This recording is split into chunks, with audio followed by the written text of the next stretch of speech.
Oh, look at that fucking intro switch thing. Holy shit! Look, I'm okay at this shit. I'm getting there. Yeah, yeah, that shit was fucking cool, wasn't it? Goddamn. Yeah, I've been live for fucking 3 hours already, bud. Yeah. Yeah, we're live, we're there. Everything should be audio-wise going and everything else. Welcome to Real Men Talk Shit. Holy shit, I actually screen regioned everything perfectly. That's pretty fucking good, man. Looks great. Yeah, it came out great. With my new office setup, the shit's fucking actually not too bad. So, boys, we have 2 fucking sponsors this week because I'm actually acceptable at my job. I'm sure all of you guys have heard of this shit before. It's Raid Shadow Legends. Go what? fucking What's that? check out. What? Yeah. Exactly. It's Tell me more. MMO RPG that you can play on your phone or your computer. It's completely fucking free. You put in this code that's in the chat somewhere. Let me copy and paste it just so that way I'm not being a dick. And if you guys get to level 12, the podcast itself gets a bonus, which is nice. And we also get a bonus for you guys downloading it. So if you guys want to just throw on the download and make sure that stuff's taken care of, we would love you guys dearly. And it's free. Yeah, and it's free, and you get free stuff for doing it. That's Raid Shadow Legends. Look at that. I just completely fucked up and doxed myself with all of the mod tools. But, Whoa. Yeah. Inception. Gotta love cool. the fact that Streamlabs OBS completely fucks up all the time and doesn't allow me to type. Nice. Also, if you log in 7 straight days on Raid Shadow Legends, by the way, you will get a temporary limited edition Ronda Rousey champion. Yeah, that You was you might in want the to go ahead read, and but sign yes. up. Oh, did you have that? I saw It wasn't in the read, but you know, it's always worth I it. saw it on the screen. I was like, I've heard of this. I've heard of this. Also, Swifty Hemco Uh-oh. is a part of the fucking podcast now. They are one of the homies. We will go into more about them as content kind of flows there and stuff like that. Use RMTS pod at checkout for 20% off. They make 35 different products. I'm sure that you will be able to find not only what you want to be smoking on, but whatever kind of edibles you choose from, or whatever baked goods you want to choose from. I have a whole shit ton at my post office, but because, of course, the day right as my birthday is about to happen, I get a fucking snowstorm where I'm snowed in and I can't fucking go anywhere. So everything's sitting there waiting. I had this all planned. I was going to be popping gummies for every single fucking not sponsor, subscriber I got today. But no, the Swarm said, no, Zach, you're a retard. You're not allowed to do that. So we are back. We are here. Hey, first off, happy birthday, man. Thank you, man. Thank you. But happy birthday, bro. 2 hours left of me being a middle-aged 20-year-old. Oh my God, no. Middle-aged, you said? What? You're entering the late 20s. Yeah, I'm entering the late 20s. He's coming into the last bracket of being in the 20s. I have the last year. Like you got 20 and then you got early 20s, which is 1, 2, 3. You got mid, 4, 5, 6, and you got late 7, 8, 9, and then you're 30. Yep, I fixed the audio doubling. That was my fault. I had the desktop audio still going. I wanted to put the soundboard in, but yeah. I'm just a retard and still had the desktop audio still playing. That's all the problem. You're good, man. You're good. Yeah, exactly, Karis. I'm sorry. They said it's all good. Sorry. Yeah, shoot me in the foot. I apologize. I fixed it. But yeah, check out Swifty Hemp. Shit's fantastic. Okay. They're the presenting sponsor of Real Men Talk Shit now and everything that I touch. So we're good, which is fantastic. So, goddamn, boys, it's been a fucking while. Josh, I haven't been here in months.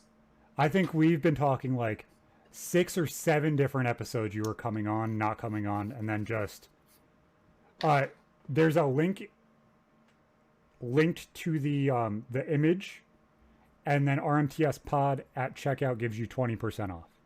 Sweet. So it brings it down to, I believe, just above wholesale. That's sweet right there. Yeah. So you guys are getting the absolute hookup. The shit is fantastic as well. But as I was saying, I think it's been like 6 or 7 times that we've tried to do an episode recently. and it's And I've just had so much coming up. Dude, so much you're a insanity. dad. You're a big boy daddy now, man. I got kids now. It's plural. Yeah, now. dude. Plural now. Man, look, man, I'm so proud of you. I'm damn, I shouldn't have said something in there, but I'm a little jealous. You gotta be honest. I am, because I haven't been able to start a family of my own. I'm just like, dang, man, I was like, man, this guy's doing good. He got a family now. He's chilling. You know what I mean? You said it. Everything that you said you was gonna do, you fucking actually went and did it. And I'm like, oh yeah, man, I'm gonna go out there. I'm gonna get a gold helicopter with a sound system. And I'm coming back for everybody. Just that bullshit. Like get the golden helicopter. I'm coming right back for y'all. Don't worry, guys. The stories are just ridiculous. Oh my God. You guys just make me feel horrible. Dude, I'm sitting here with a fucking name about how hot my cum is, and we're talking about how crazy it is that we have kids. Oh, fucking hell, man. Fuck. Nah, man, but you're doing good though, man. I'm proud of you though, for real, bro. Like that's thank you, man. Compliment. And if we're doing, people don't understand, like, when it comes down to YouTubers or anybody has podcasts or any type of media that you're trying to put out there, it takes a lot of time to sit down and do this shit. It is not easy. Trust me. It's very, very time consuming. And especially if you're in a relationship and you have kids trying to do this and, even just playing the video games, like, dude, it's a lot. It is, trust me when I say this, it's a lot. So for you to still be doing this and third, doing Twitch and blah, blah, blah, you know what I'm saying? Like, for a while, me and you didn't communicate for a while, but I understood. I said, man, he's busy as shit and he's doing what he's supposed to. And, and that's, I'm proud of you, man. For real. As of midnight, man. I've worked for 11 hours. You know what I'm saying? Yeah, like coming in birthday work. You know what I'm saying? Yeah, you see what I'm saying? Like, and people don't realize, like, when we're trying to do this shit, it's like, man, and life hits you and you're trying to, like, you're juggling shit. Exactly. You're playing shit all around. Yeah, exactly. It could look like you're stagnant as fuck, but goddamn. Man, they don't know what the hell's going on. Exactly. They definitely don't. No, it reminds me of Marzi showed me that song where the dude's talking about being locked up. Hell, I can't even remember the name of the song now. I guess it's See You Again. And he said he's talking about his homies being locked up, and he says, "Hey, don't think a homie's trying to ignore you. I'm just handling business." Yeah. That's what he was saying. He was like, hey, hold on. Street homies sometimes. All right. Convicts lives matter. All the homeboys back there, oh damn, look, Reggie, heads up. Reginald Woods, Richard View, Edward Bees. Shout out to Reggie, man. John Franklin, Christopher Hunter. The list goes on and on. But these are guys that, like I talk to on Core Links on a regular basis, you know what I'm saying? And, it's a shame that the people that have been really wrong by the system, just like Josh, like, shit was just don't even make no sense. Especially when I read it, I was like, what the hell? How does this even happen? But you get wrong by the system, and even though you've been wrong, they still are stand-up dudes and still carry like human beings. Because trust me, you being there for a long time, it makes you you have PTSD. Animal. Yeah, I didn't want to say it because we're not animals. That's why I just we're not fucking. No, animals. I'm saying it treats you like an animal. Turn you into one. Exactly. I think PTSD is the better term for sure. That's what they just call it institutionalized. And like brothers like Reggie, man, he's fighting for his life back there. Y'all don't know what it's like, man. People that get locked up when they was 19 years old and be there until they're freaking with a cane or dead. Old man Cuba, they used to have the store over there. The Cuban dude. Yeah, big boy. No. Yeah. He's dead. He died. God rest his soul. Prison? Yes. Yep. He was like. The one that ran the table on the rec show. I mean, on the rec show. No, not that Cuban. No, not him. He was in Beta Unit. Old man.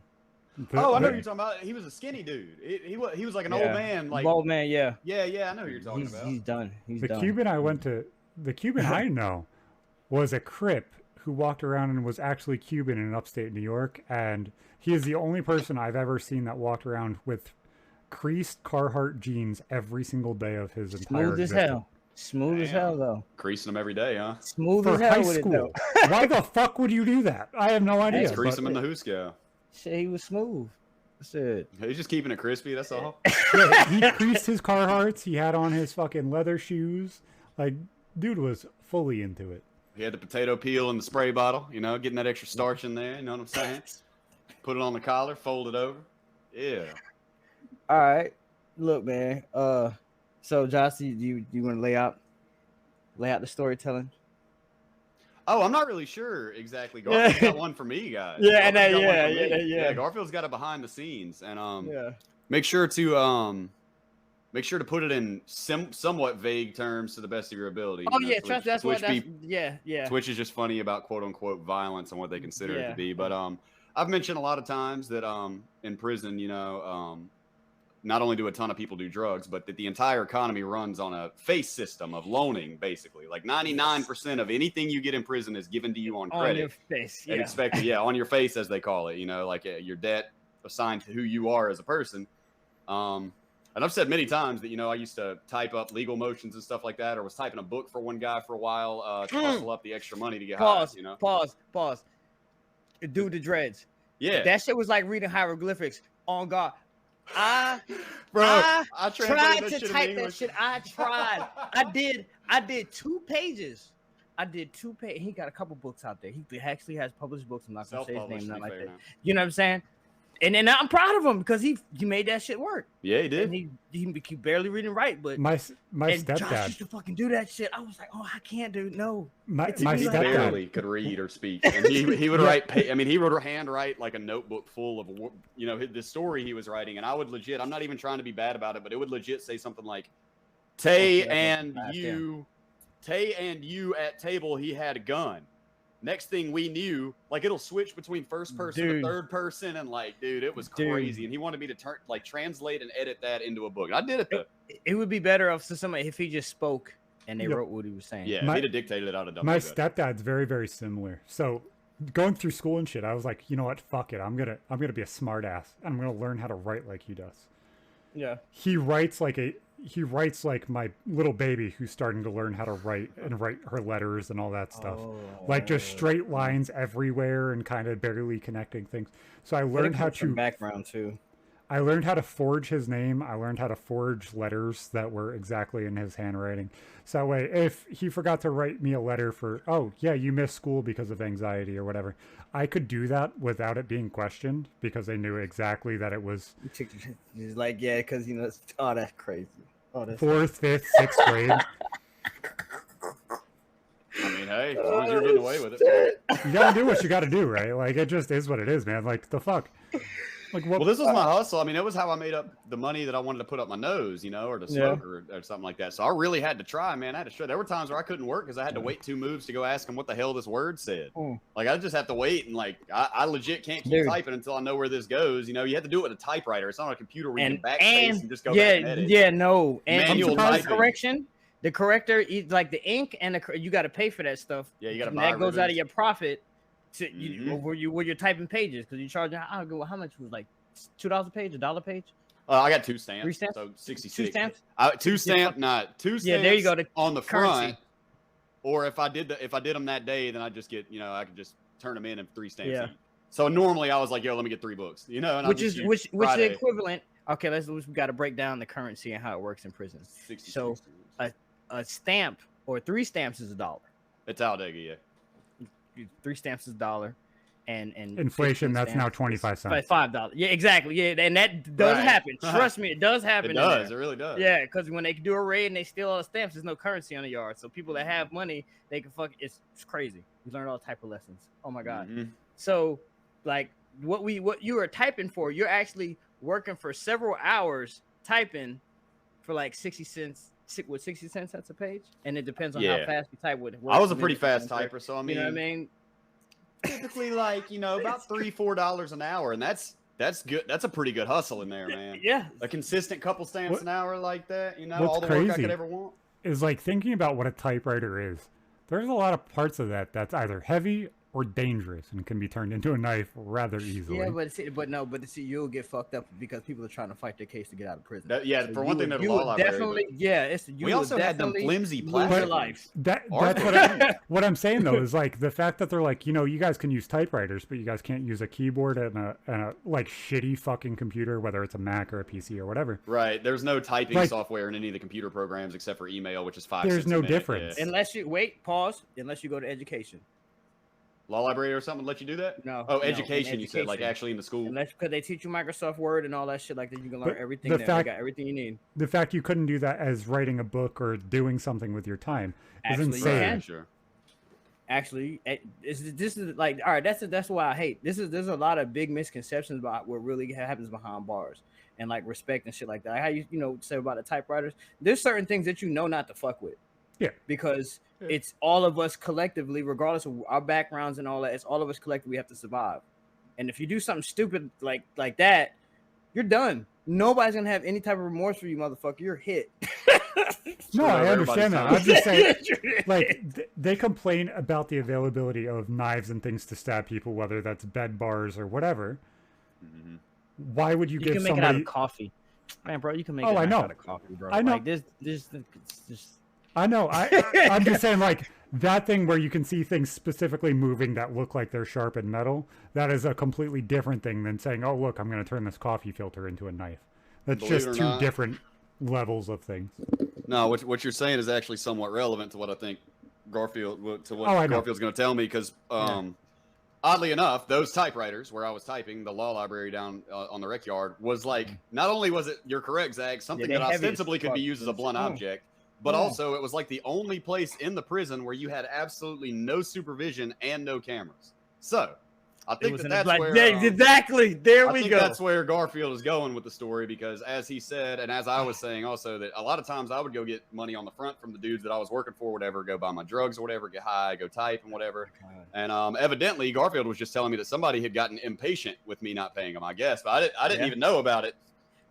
All right, so I'm gonna go ahead and jump off into it, because I told Josh, like, hey man, I was like, this is serious, and I'm happy that I didn't say anything. So, as you guys know, that me and Josh, we played in a band together, and we got real tight and stuff like that. Off of I fixed his headphones, some bar of soap, something simple like that. But then I remember that you told me to get any soap, and I got the expensive one, and you were like, you know what, bro, you a good dude. And fucked with me since then. From there, and then I started realizing, oh man, we got a lot of things in common, with the music and stuff like that, and we just started learning things from each other. And so one day I was just bullshit. I think I don't know. I was coming to get some labels. I was getting some print. That's exactly what I was coming down there for, some labels. And I was walking down, and like a lot of time motherfuckers go fight in there. That's where that used to be the band room at one point, and then they switched it to out there. Yeah, exactly. Yeah, so they at first it was down there. The band was right. Yeah, but too much shit was going on, and everything kept popping off. Motherfucker going down there and fight the gang shit. Like, it was just too much going on, and they knew it was a blind spot, but they left it like that because it. And I'm telling you, they're gonna be mad. They're gonna fuck. I'm sorry, you guys. If they did, they probably already put cameras in it anyway. But things change. They leave it. They leave it like this. No, they leave.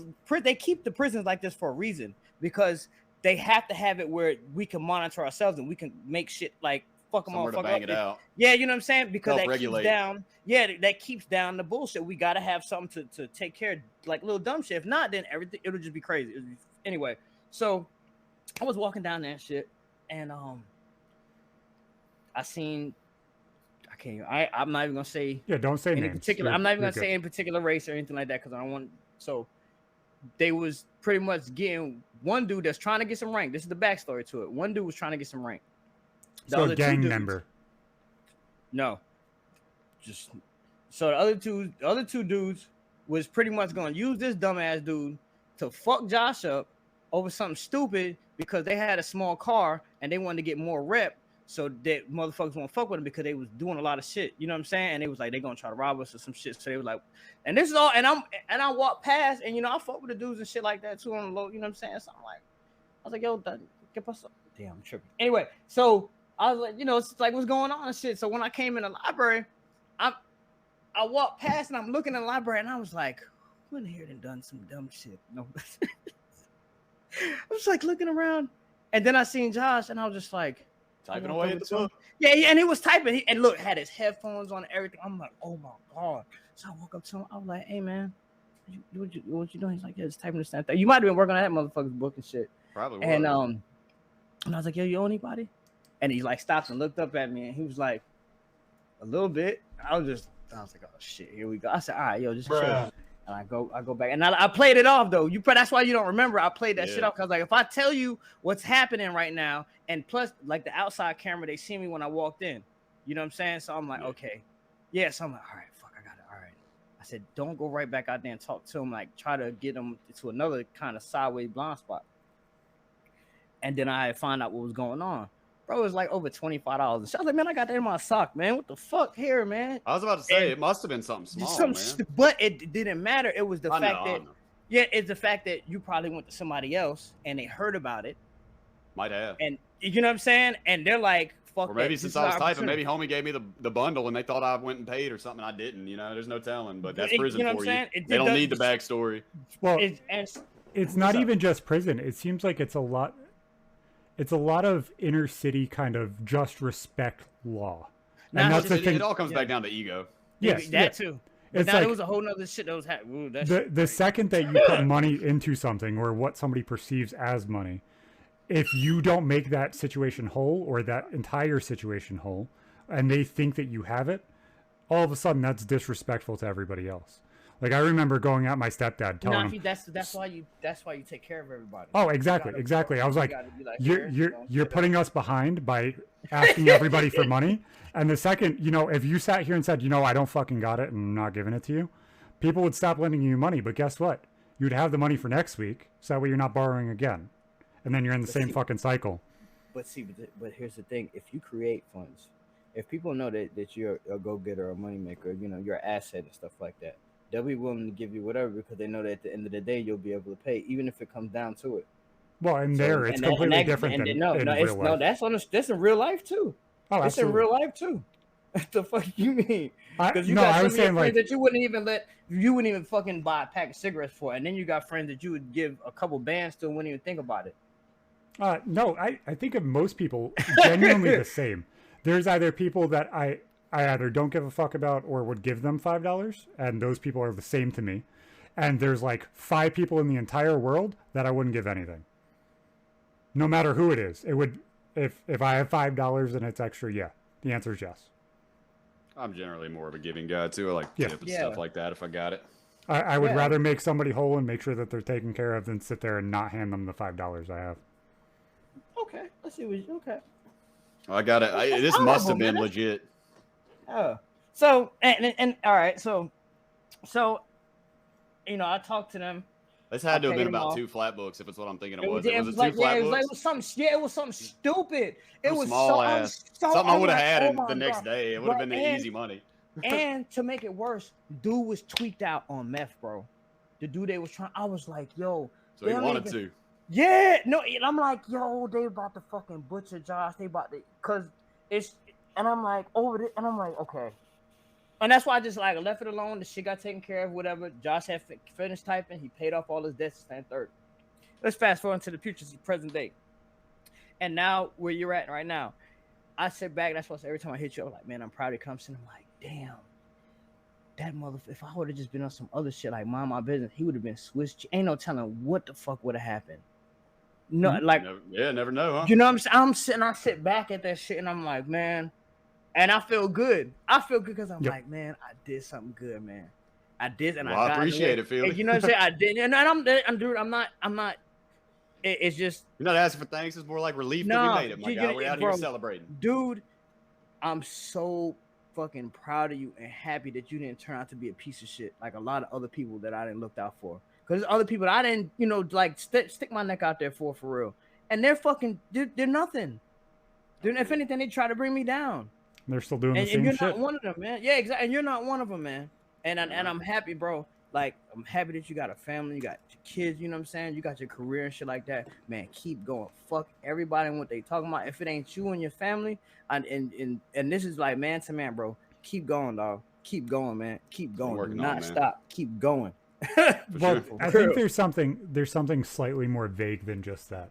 And that it's the thing that might change a lot of people's outlook on things. And I think I even said this to you the other day when we were talking about similar shit to this. Was there might be a thing that happens in your life, whether you did it, somebody else did it, somebody else changed what you did, or something affected you, that will make it so that way your life is more valuable than what it was before, and you might not even realize it. What are you talking about, Willis? Mm-hmm. Very true. At some point, just like me, you might have had somebody threatening to shoot you, threatening to kill you, just because you're fucking loud, just because you're obnoxious. Just because they were on meth and you were sitting near them? Yeah, exactly. Or you could have owed them $10. It doesn't fucking matter. you know, there are some people that genuinely think that the respect is everything, to the point where if you don't respect them, your life is gone. Yeah. That's insecurities in my book, man. When you're that worried about how people view you. Right there you go. That's ego and insecurity, man. Well, if you're that concerned with how other people view you, then in that specific situation, you got to work on you. I might be wrong. Feel free to correct me in this. But in prison, if you allow somebody to overstep like that and not pay, say Josh, you were going to say fuck everything, and you weren't paying shit, that's disrespect to the level everybody else is going to try and do the same thing if there's no repercussions for that. Oh, absolutely. I see. Yeah. Mm-hmm. But this is the thing, man. Like, and being in that type of environment, you're in a controlled environment. You're gonna see the same people every day, for years, right? You're gonna deal with the same personality. You're gonna see people, and then this thing is about us as men. We are at our worst. We are at the bottom. We are depressed. We are deprived of so many things, and it's a constant thing every day. And in that, when you're living like that every day, we have to take care of each other in a sense, whether you like it or not. It's like I want to say a symbiotic relationship, and it's insane. And with the things that people like yourself, Zach, you know, thank God you haven't been in that. And I don't wish that shit on nobody except fucking. I can't stand. Anyway, it's. I had it. You know what I'm talking about. I get it completely. But it's hard to get out and try to get our lives together and stuff like that after going through all this stuff and like the cycle things that like people don't understand, and they put out so much fake stuff about. They even make joke shows and sitcoms about what it's like in prison. It's not a fun and joke. It's not a joke. We can laugh about it now because we're free and we're alive, you know what I mean? But going through it, no, and it's kind of hard, even, you know. And that's why I respect you so much, Josh, because you're able to convey the in detail and in an intellectual manner, explain your experiences. And everybody has a different paradigm when they go through this stuff, man. And it's insane. The variables and the possibilities are endless. And that's why I'm like trying to put together how to like present this. It's a lot, you know, because I'm condensing a whole bunch, my whole life experience in this, and try to put it in a couple words. It's not going to work, honestly. I'm so. What it seems like to somebody. It's like too much, dude. You wish you could just give it to people on a plate. Like I've had experiences in that way because of where I lived and what I did with like being an asshole, being a dirty little ghetto kid. Like I get it, but I don't get it to that level. Life is your environment, though, dude. Yeah. You know. But it seems like to me, from the outside and kind of knowing the base levels of what I've seen and stuff like that, it breaks down human culture and human existence down to the most basic tribalistic level that you possibly can. It's, on a cage. You look or think like me, therefore we are together. We are together, therefore everything else is bad. Okay, we have to all work together to do this, so let's do this. That person is still bad. Let's get rid of it. Like, it's just weird what level us as a society brings down the people that are negative within our society too, because that's exactly what it is. We push them to become tribalistic, which then just pushes them farther. It's just crazy. They get stuck in the revolving door of the system to begin with. Oh yeah, which is what it is, as we all know. I mean, no, the fucking machine. Once you go in, you just about ain't gonna get out of it. Not at least 10 years. At least 10 years of prison, probation, bracelets, rehabs. The probation. Let's make some clarity on this. I had to get up. Look, let me tell you something. State is so much different from Fed, right? If you get a state charge, you know that you can do probation or go to jail. That's how it works on the state level. So it's either or.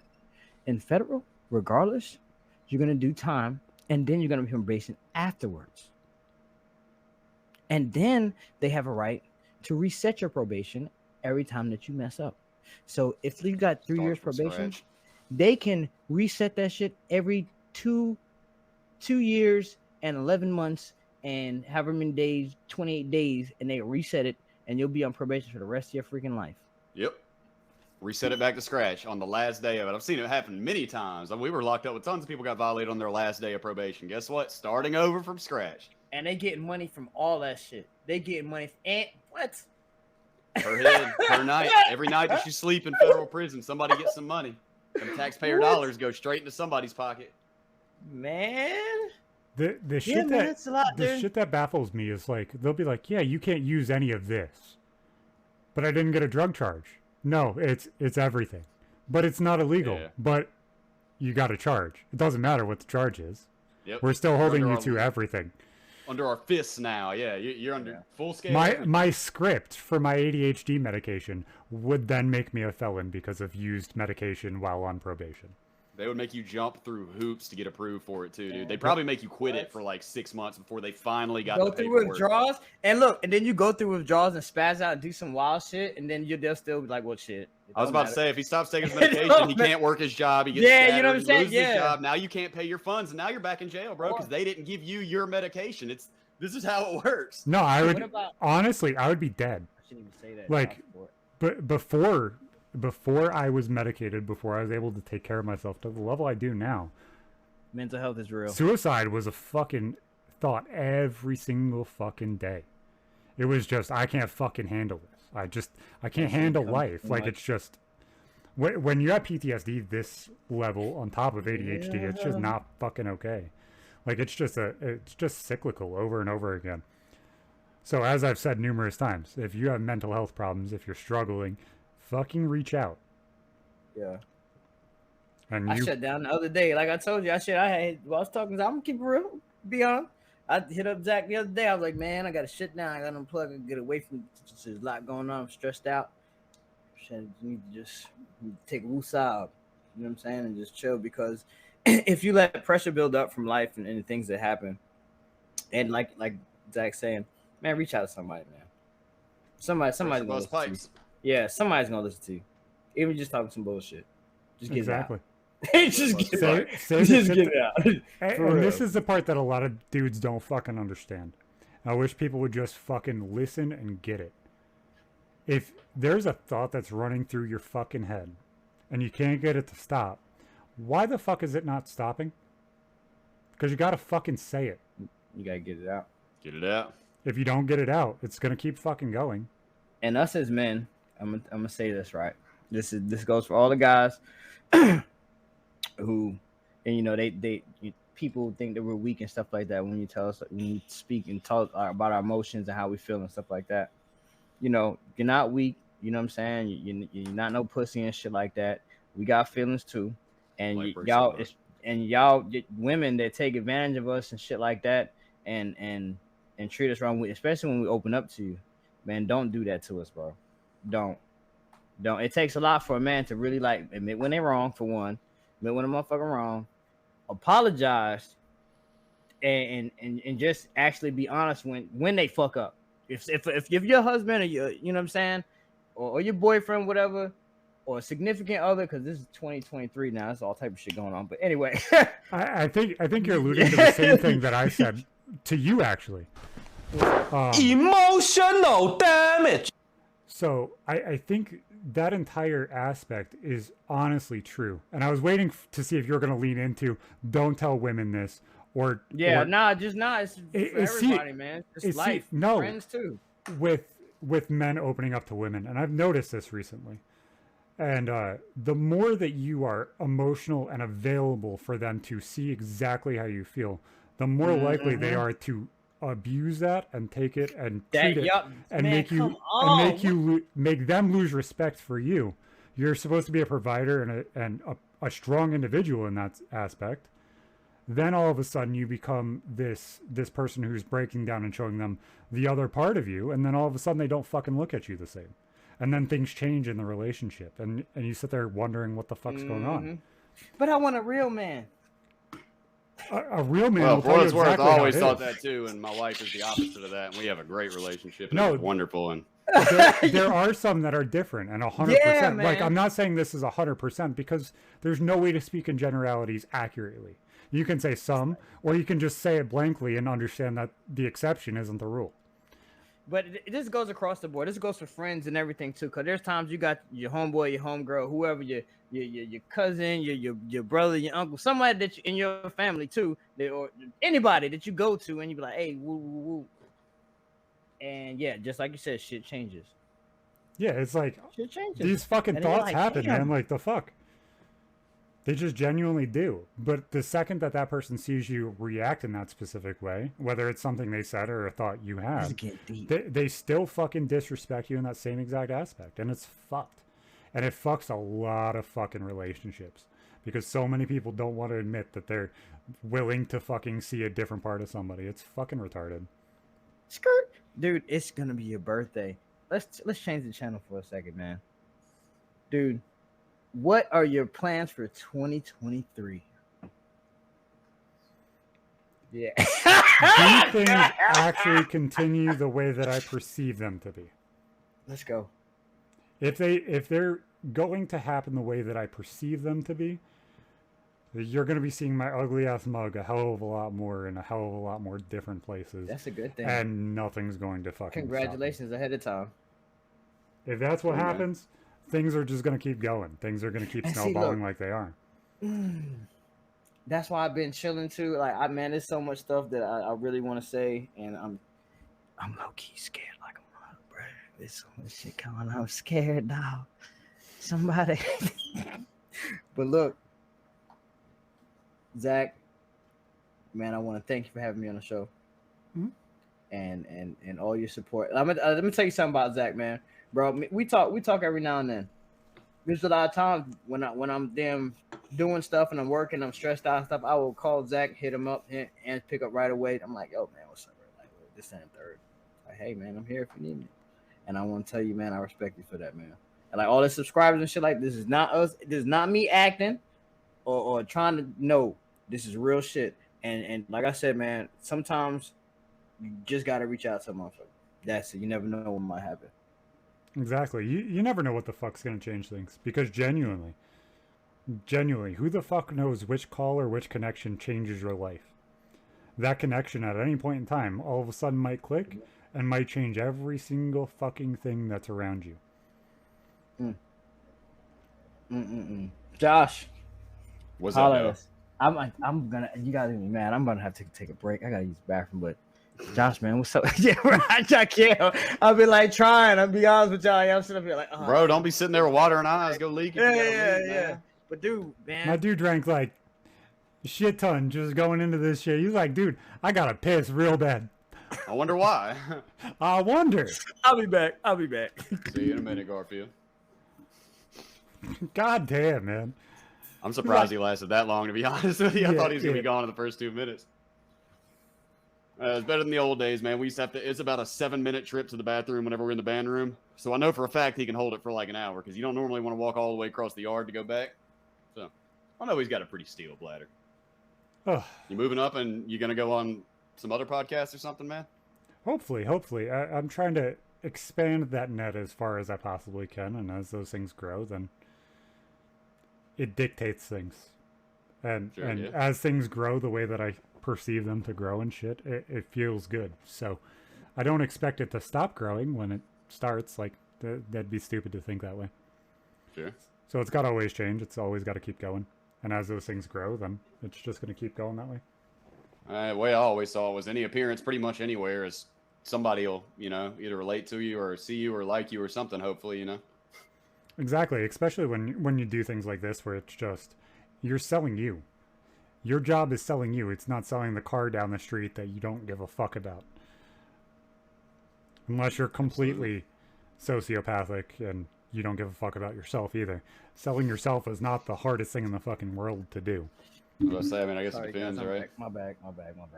Welcome back, Fieldy. About to pop. My bag, you guys.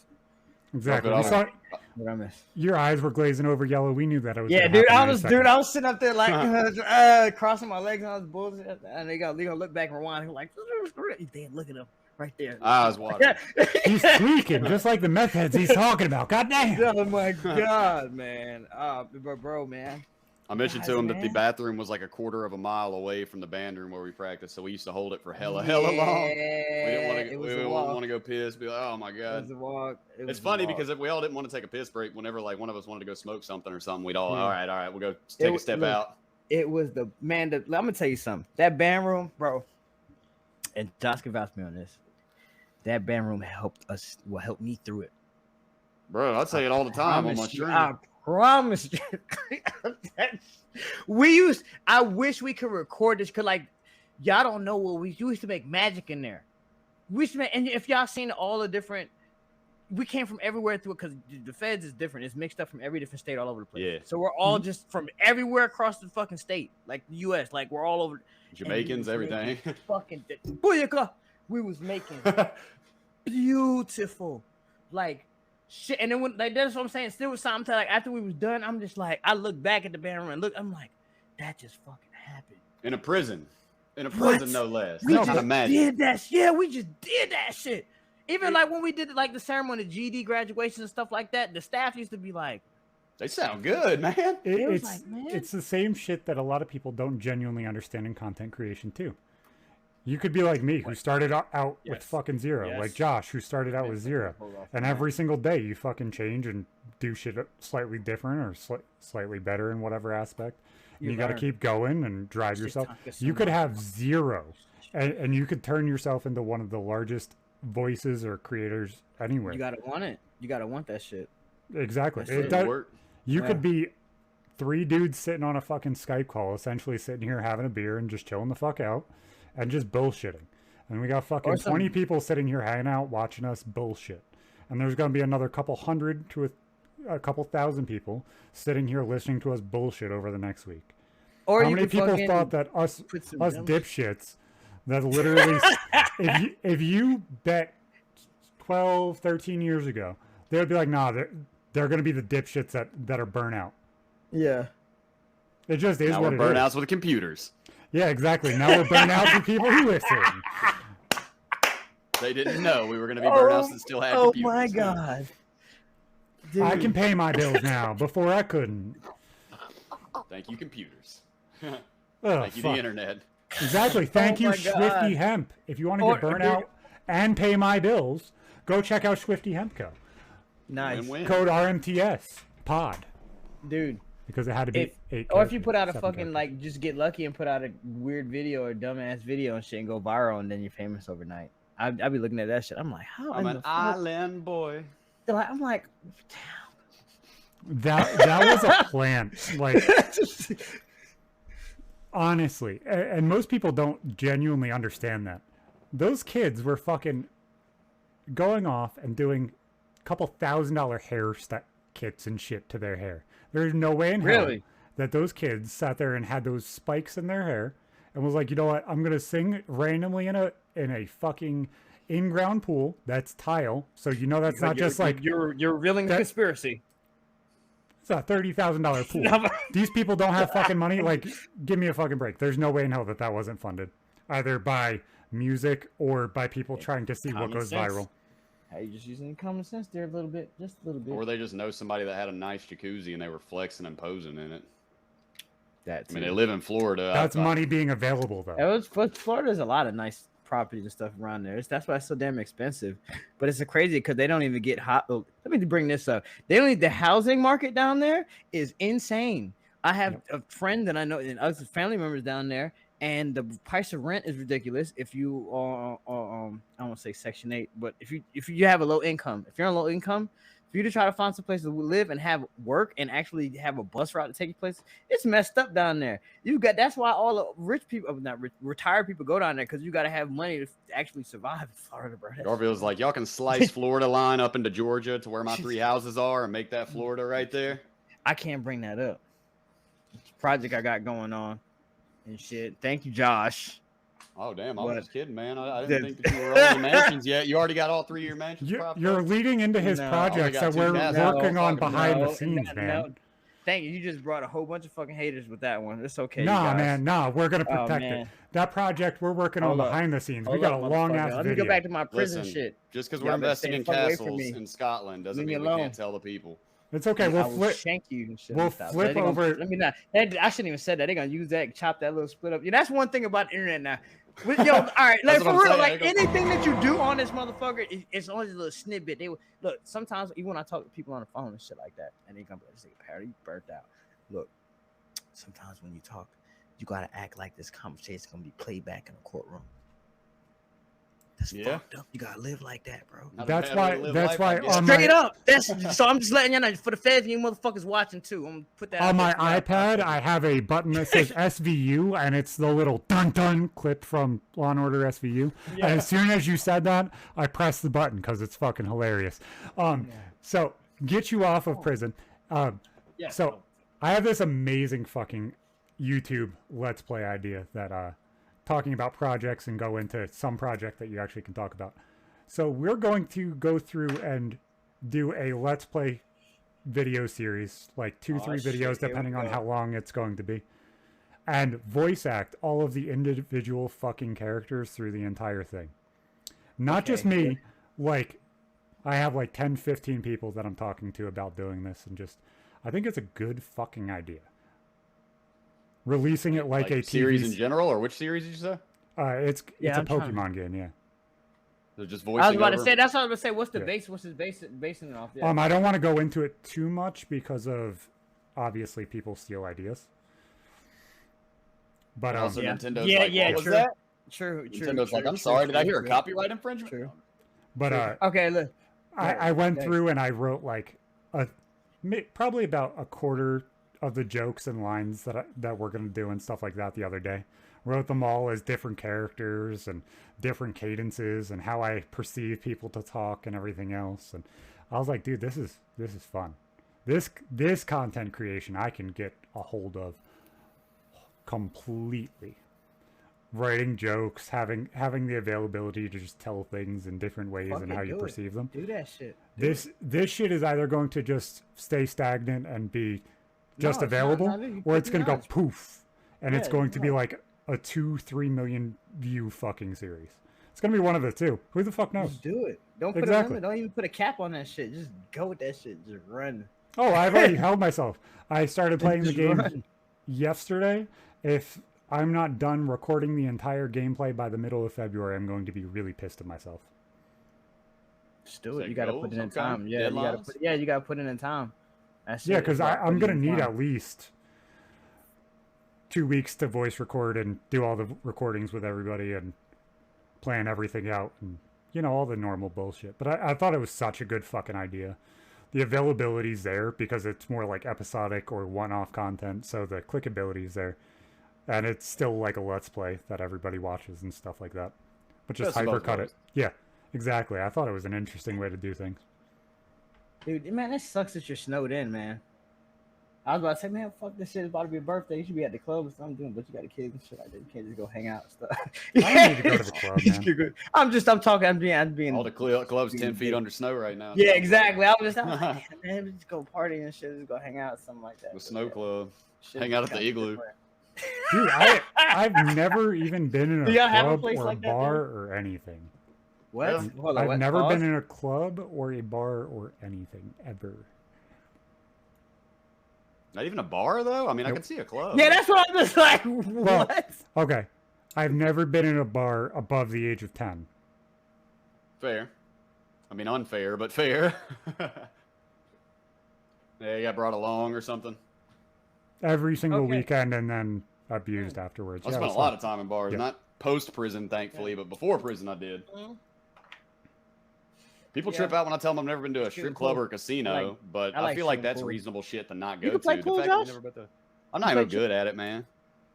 I'm not good at hitting balls with sticks, man. That's just not my thing. Apparently not. Oh my god! I wish I was good at it. What the hell did I did? Oh, because that was my thing, shooting pool and shit like that, man. You gotta watch out for them damn them sharks though, trying to bet money and they set you up, especially the women. Man, the women, oh man. No, you want to know what tips me off about that shit? You pay them anyway. You remember that fucking episode of Fresh Prince of Bel-Air where Will's hustling a whole bunch of people and then dude comes up, takes all of his money, and then Uncle Phil has to come down to the pool hall and he's like, "Oh, no, I have no idea how to do this." And then schools him the next game afterwards. He becomes a star. Yeah, he gets better and better. I didn't see it. Yeah, I didn't see that episode. Dude, I fucking love that show, man. I wasn't a big fan of that. But Josh, man, look, go. I'm gonna go ahead and let you guys know. All right, so I had split up my channels, or whatever, into two different channels: my Handyman channel and my Injustice in America channel. And I had a lot of my customers, a lot Links of my down below. subscribers started telling me like, hey man, you need to kind of, split this stuff up. And I was like, man, it's a lot that I had going on. So I want to just lay everything out there. But from a business aspect, I said, man, I need to focus on my business or whatever and get that, all the way straight. And, and then I actually like the brothers back there that we was locked up with this, that we played in the band room with, and, they helped us out in our journey through that place. Trying to work on getting them out and actually showing the people like, this is what really happens to us, and a lot of stuff that I put on is embarrassing as hell. I have to admit it, but this is the fuck happened. See, it is what it is. But there's a lot of stuff coming. I got a major project I'm working on. Complete remodel from top to bottom. Look forward to doing a whole lot more stuff. I haven't put it all the way out there because I have haters, and from me even talking about this, it's going to bring a whole lot more. And being on here, it's going to get. We're working on a whole bunch of shit behind the fucking scenes as well. Behind the scenes, that's what's happening with all of us. Yeah. Honestly, like we've all been. This is good. Well, I'm gonna be straight. I'm gonna go ahead. We've all been so busy. That's why you haven't seen us like putting out a whole bunch of content. Because with life and really trying to plan for the future is a lot of stuff that we're trying to do. Hey, speak for yourself. I've uploaded almost once a day, every single day, since the beginning of the year. Okay, you running your show. Yeah, I can't. I have nothing to say on that. Podcast uploads, podcast re-uploads, reaction content, gaming content. One video a day. But the stuff that you got in the cut. Yeah, that's what I'm talking about. Long that's what I'm talking fucking about. Shit yeah, too. That's like what it is what it is, man. Yeah. You gotta work always. Yeah. Yeah. Yes, this is true. Josh, what you got for this year, man? What's your big plan? I missed it when I went to go use the bathroom, so we were ribbing you the entire time about how you finally ran to go piss and left the band room. I was saying I was surprised you lasted that long before you went to go piss whenever you left. But hey, look. Go ahead. I was just gonna say, man, I've been on basically an extended hiatus from YouTube. I've pretty much just been doing my Twitch thing, which has been going fine, as long as I can pay the bills and put a little back and whatever. But I'm thinking it's about a month, maybe 2 months. That's been the main focus for now, man. I'm not adjusting very well to 2 kids so far. Yeah, I was about to say family man. That is family man. I'll get there. You're not even 30 yet. How old I just turned 30 on December 1st, man. What the fuck? See, wow. Yeah, number 2 came right before. He's an old guy. Yeah, man. I'm in the next bracket up. Fuck no, you're not old. You're not old. Nah, we ain't quite old yet. They said 40s is the new 30s or some shit like that. Oh, and exactly with all those body aches and everything else, you got to make sure to take your Swifty Hempco fucking edibles. Nice. They help amazingly. You slid that shit right in there. Delta very good for muscular pain. Exactly. Yes, actually dude, it is. what the hell do you think I take to make sure that I'm able to do everything I do with a broken fucking neck? Yeah, you do bust your fucking ass. I do more than most people with a full 100% body with a broken fucking neck. I carry PK. I carry this show. I carry life on a broken fucking neck. They are the highest quality alternative cannabinoid products, including Delta hemp-derived legal Delta-9, HHC, and THCP. Swifty Vapables are harder-hitting hardware combined with the highest quality distillate to produce a much more profound effect. Our products are manufactured in the USA in GMP certified and ISO compliant facilities. It's not like those elf bars where all of those Chinese people are sucking on them. You know that these are going to be sealed and cleaned every single fucking time before you put your mouth on that douche nozzle. Nice. We make 35 products. We offer cartridges, 20 watt, 1 milliliter disposables, 2 milliliter disposables, baked goods, and gummies.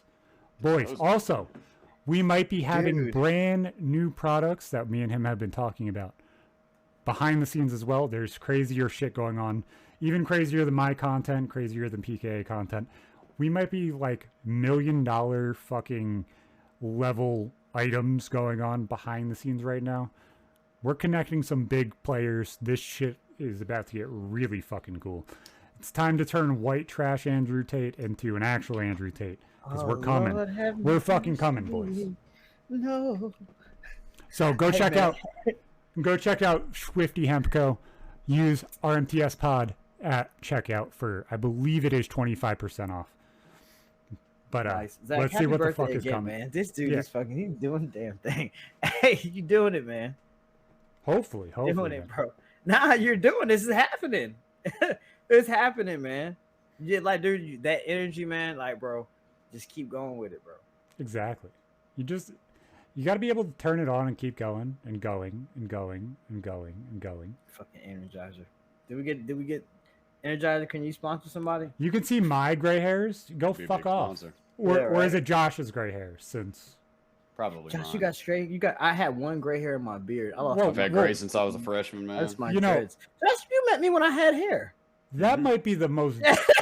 Marzi, I'm saying this with all the love in the world. Balding. Yeah. Hold on. Marzi, I love you with all my fucking heart, brother. But that is the most dumb fucking comment I've ever seen in my life.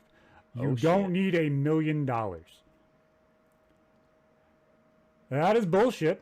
I think you missed the sentence before is what he was referring to. I think, man, it was a coupled statement there. Oh, gosh. I was like, wait. Whoa. That wasn't what he said. I was like, God damn. The sentence before it was, what Dicker said, yeah. I was about to go off on that one because I was like, fuck, man. That is not true. Most people make just barely $1 million to get by throughout their entire life. You need millions of dollars. Millions of dollars sound nice. I want to buy a Bugatti. Don't want to traffic women, though. And it loses the value as soon as you put off the lot. That's why you buy used.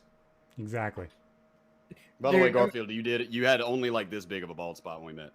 But you started shaving it by the time that I left there. I mean, by the end of us hanging out. I think I remember the first day you shaved your head and you were just like, it is what it is. And I was like, I was like, fuck that. I was luckily you got the head for it, bro. You get the smooth head for it, you know? Because I had braids and shit too. I used to have long hair, man. And that shit crushed me.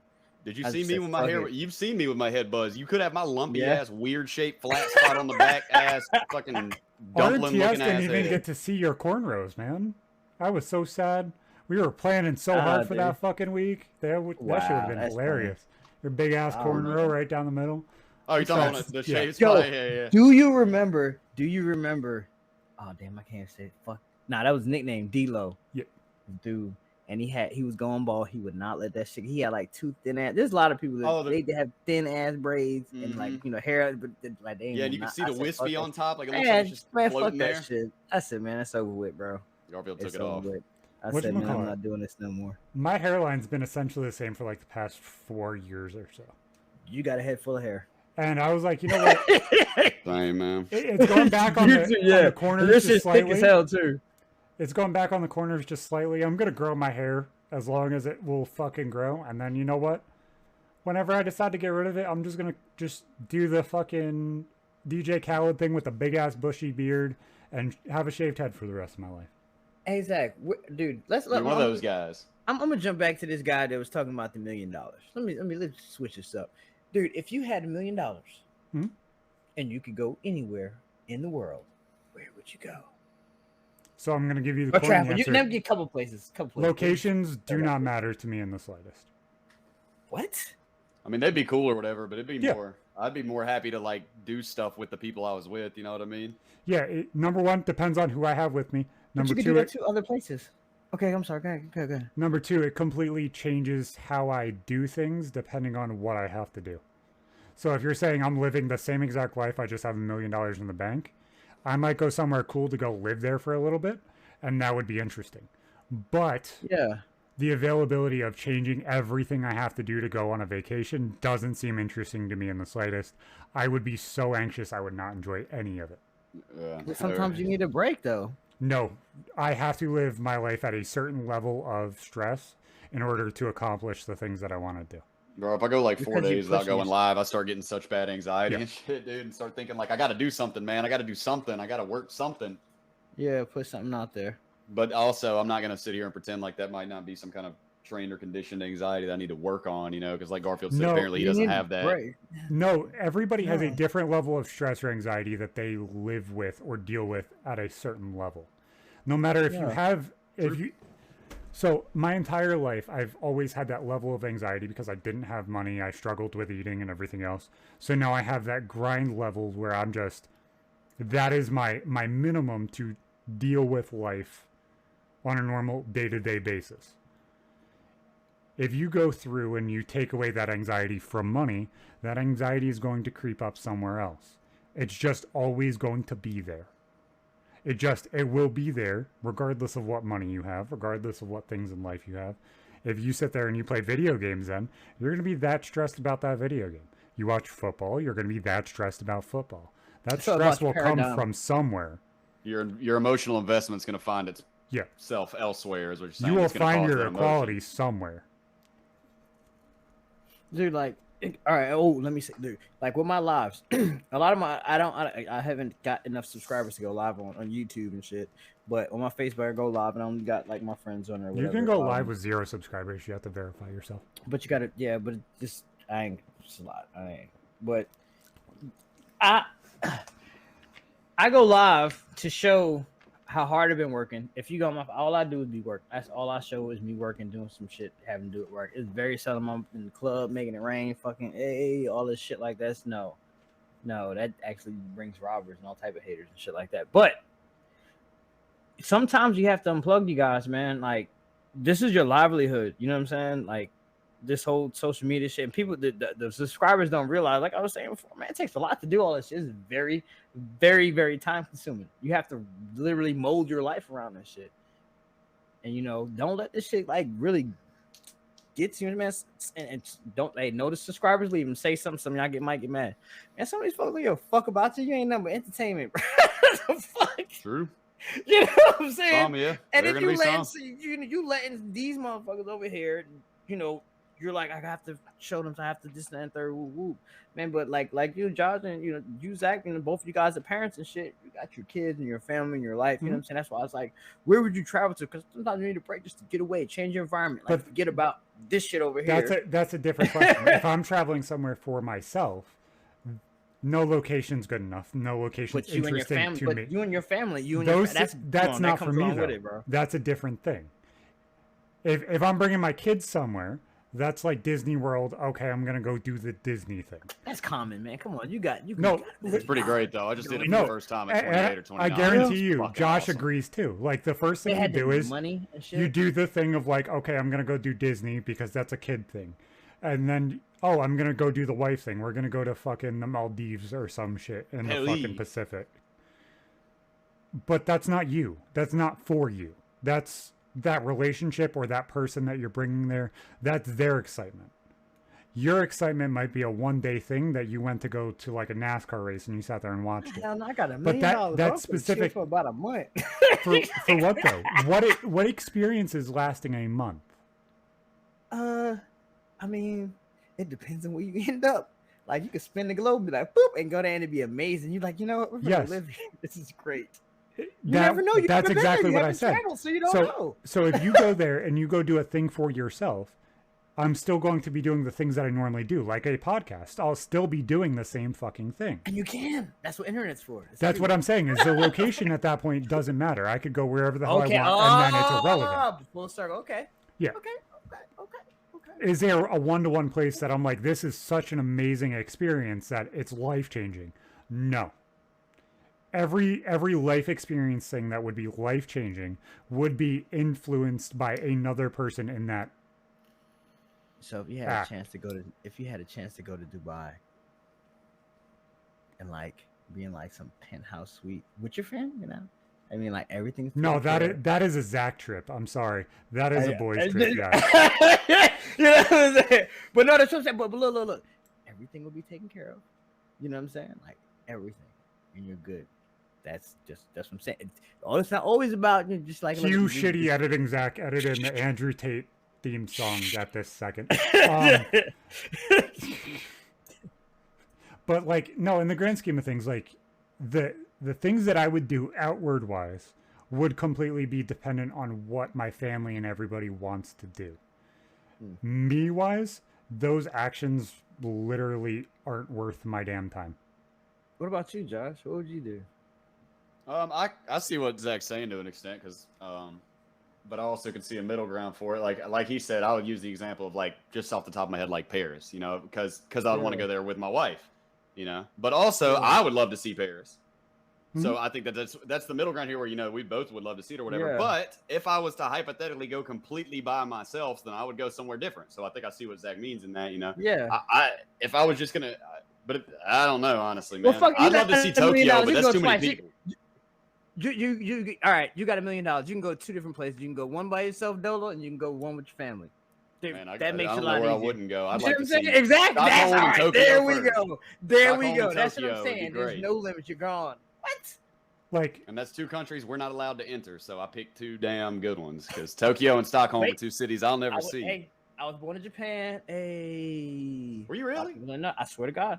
Okinawa. Military parents. Yep. Born abroad. I live by different loyals and shit like that. Yeah, Japanese morals and values and shit is a lot different from here in America. Oh damn, don't bash. Well, they take you back though. Now that you're a felon, that's the question because I can't go there. I'm a Japanese citizen. Yeah, if he's a citizen, he's fine. Yeah, you're good. I can't go because I'm American. Yeah, it's different. So we're not gonna get United American. In that same fucking thing. So thank you, Mom and Dad. There was a really funny fucking joke that happened in my teenage years. So I went to school with this kid my entire fucking life. Like kindergarten from when I moved into the city. Went to school with him the entire time. He moved away, and then we ended up moving back into the same school during middle school and high school. He was my best friend through most of that. And my cousin, who was essentially my sister, and his aunt went to school together as well, and they were best friends. Somehow, my cousin went through and told him that she was born in fucking Iraq. Okay. She is whiter than me, see-through, like the most Irish person you've ever seen with dark hair, and just told him straight out, I'm Iraqian, Mike. Don't stress. I'm just Iraqi. How could you be so against what's going on in the Middle East right now? They're trying to stabilize the region. Like just going off saying that she was born on a military base in Baghdad during the first fucking war and everything else. You'll be surprised when you travel around and you start seeing people from like, how the fuck they got people like you over here? This is where it gets funny. So he was a hardcore W supporter. Like would quote him in high school and everything else because he was the greatest president that he's ever seen, blah, blah, blah, blah. Who? W. Bush the second. I was about to say, we know politics. We're not fucking with that. But, so it was fucking hilarious. She's like, yeah, I have him completely believing that I'm Iraqi. Completely. So I went to school the next day. I said, Mike. Oh, it was a lie? You think my cousin was born in Iraq? And she's whiter than you are, and you're one of the most pasty motherfuckers I've ever seen in my entire life. He said, yeah, she was born on a military base in Iraq during the Gulf War. I said, Bud, why would they have somebody during the Gulf War actively pregnant? They lived on base I can only hope in fucking Iraq. Send them home. What the fuck are you talking about, man? Like that's not how those things work. He's like, that makes a lot of sense. But why? Why? Just because they wanted to fuck with him. Why? Like, what the fuck? They just wanted to fuck with him to see how far they could get him to agree. Mental illness is real. And he... I'm just saying. The kid is book like, smart. That's kind of fucking sadistic. He's one of the leaders of, like, the New York Air Patrol and shit. Like, he's actually book smart. He just has no idea what the fuck he's talking about with, like, common sense shit, and it just makes you fucking facepalm. It's fucking hilarious. It's funny you say that he was so loud and proud and political, and then he doesn't know basic shit, you know? Yeah. He thinks he's Captain Super Genius, and then anytime he's confronted with anything that's actual, he's like, wait, what? That's why I'm outside all the time. I'm out in the streets, bro. I'm trying to see what's going on out there in the world. But like, there are some people like us that have both intelligence, and then there's some people that have book smarts. But if you put those people in the streets that have book smarts, those people will eat them alive, and they will not even know as much as they do. All right. Not on a negative tip. Like, I'm not talking about streets as like any crime and all that bullshit. I'm talking about actually living and traveling and experiencing things. Because a lot of, like, all right, but I'm 37 now. And back when I was coming up, you know, we went outside to go play. We rode bikes. We played tag and all, you know, more physical activity, was out there all day and stuff like that. Get your ass when the street lights come on. Now with social media, with the internet and games, and there's thousands, millions of them probably by now. There's just so much distraction and stuff like that. A lot of people lose sight of things just simple and stuff. These kids, and I feel sorry for the but I don't think up, think common sense is taught through experiences, and that's where you lose it, because you're not outside fucking living life. You're watching. You're distracted. You're not learning anything. It's two different levels of learning, bud. I don't think it's experience. But it happens outside that door. No, because a lot of common sense is logic-based or human interaction-based. Like, exactly, and it happens outside that door. No, I could have a conversation with you that could impact how I perceive things. So that logic-based and everything else would be based off of how you interact with people and how good you are at interacting. That's what the different levels of intelligence are. It's, are you a people person? Are you a combination person? Or are you a person that will stick your nose in a book and learn what it tells you, but not really understand how to apply it? That's what the difference are. Yeah. The variables is infinite outside that door. Every time you walk outside that door, there's no 2 days. This ain't Groundhog Day. Ain't no 2 days gonna be the same. And that's where you learn.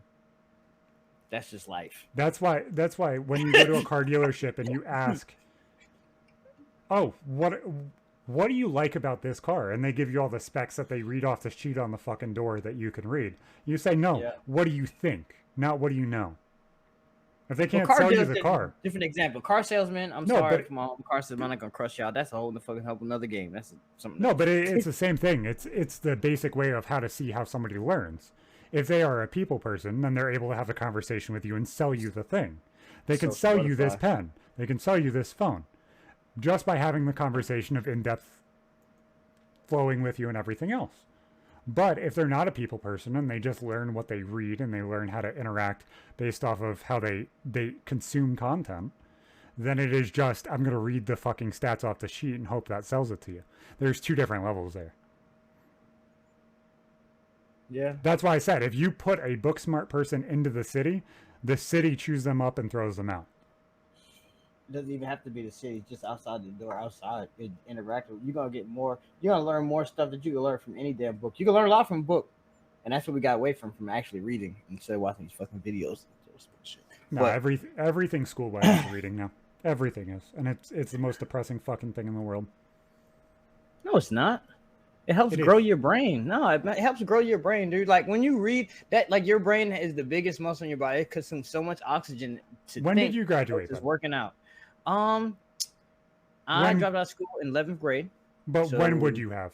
Sorry, I should have worded that better. 2000. Didn't mean to sound like a dick. 2003, I would have. Nah, straight shit. I ain't tripping.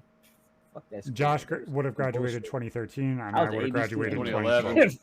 I would have been 2011, but I flunked the year, and then would have been 2012, and then dropped out. We smart as shit, man. Fuck but there is a difference from school from when you went to when Josh went to when I went. And there's an even greater difference from when me and Josh went till now. Fuck, dude. They teach to a test. They don't teach you to understand what the hell you're reading. Exactly. These kids are fucked. And then, all right, going back to the common sense. Now, even with that, what you're learning and stuff, when you, all right, perfect example, school. When you go to school, this is your time, regardless of the life that you have at home, this is your time to interact, especially in public schools, interact with people from all over the place. And this is where you learn a lot of, because people are coming from with their paradigms, their perceptions of and their opinions on life and stuff like that. And you especially as a child, and your mind is developing at this time. You see what I'm saying? And a lot of people hold on to some of those things for the rest of their fucking life. They'll never change because they don't want to learn anything new. And based on the information they was taught in school, not only the book smart stuff or the book education part, but also socializing with your peers. And then this bullying shit has got out of control. Like y'all's cotton candy compared to when we were coming up. I'm just gonna say that. That's wrong. No, I think it's more polarized. So I agree with you. Back when all three of us were in school, it was shit happened and it kind of always happened regardless of where you were or what it was. And you were allowed to kind of influence how things happened and you were allowed to respond. Yeah. Now, crazy shit happens and people complain about it. So that all of the middle shit where you would pull the eccentrics down to normal level shit. That doesn't happen anymore. So the eccentrics are way up here when they should be down here. When you got bullied in school, I you didn't. went home and told you didn't. I didn't. Josh, did you ever get bullied in school? You haven't. Everybody had some type of bully or Up something. until about 4th, 5th grade. Okay, when you went home and told your parents, like, from there, what happened? Well, Dad told me to punch that motherfucker in the eye the next time he gave me some shit. And you'll get suspended, and I ain't even gonna trip. When I got suspended for the full entire month, I'll come in there and defend you. Yeah, you know what I'm saying? When I got suspended for the full entire month of February, it was, Mom, kid swung on me today. It was quite a few years ago on my birthday, actually. He missed. Oh, wow. And tried to swing at me. The next Monday, he went to swing on me, and I broke his orbital bone. Hit him in the eye, suck. Dang. You had some aggression you was taking. No, I was jumped by 5 people, and 90% of people that saw the fight said I won. Well, you kind of got jumped. If you didn't did you get knocked out? No. I broke his orbital socket. You walked away from it, you won. You won. That same cousin that was born in Iraq walked into the office to pick me up, and she's like, Zach got into a fight? The receptionist was like, yeah. She looked over, saw the kid that was sitting there. His head was swollen like this. Like, Zach won. Grapefruit. Yep. Zach did it again. So, but that dude was picking on you? No, he just swung at me. He thought I was talking shit because I was loud and obnoxious. It was just normal middle school bullshit. It's kind of different, dude. He wasn't fucking with you. There's a Venn diagram here, man. There's this Venn diagram. This side is called fuck around. Yep. And he found out. This side's called find out. That motherfucker found himself right. You know, this is how you know the level of fuck around and find out it was when we worked together probably like 5 years ago. He was one of the people that started working where I worked, where I hurt my neck and shit. He was like, Zach, I want to be honest. You're a cool fucking dude. You beat my fucking ass. I jumped you with 4 people plus me, and you won. I said, that's how you. That's respect. And you said, you can't kill what's already dead. Stupid. Well, that was a month after I attempted suicide. So yeah, no, you can't kill what's almost dead. Hey, whatever happened to getting in a fist fight and that person actually ended up being your friend? Whatever happened to those days? You remember the crib that I fought, dude? That dude was my cellmate after that. Remember? Yeah, you see what I'm saying? Like, yeah, like me and him were tight as shit after that. Whatever happened to those days, man? Respect. I remember some of my best friends. There is no respect. That is the they just problem. hit you with that blickety. The motherfucker hit you with that extended clip and some more shit on some stupid fucking killing each other with girls and all type of shit. I'm like, man, what the fuck? The mutual respect in that fight was probably because I swung on him first, but whenever we tripped on the bed, he got up first and could have stomped on my neck or something and didn't. So we were both kind of like, FBI, open up! No, it is what it is. Like I said, 2 or 3 days later, he was my cellmate and ended up being one of my better friends. I mean, he wasn't Garfield. Garfield, I fucked with Garfield every single day.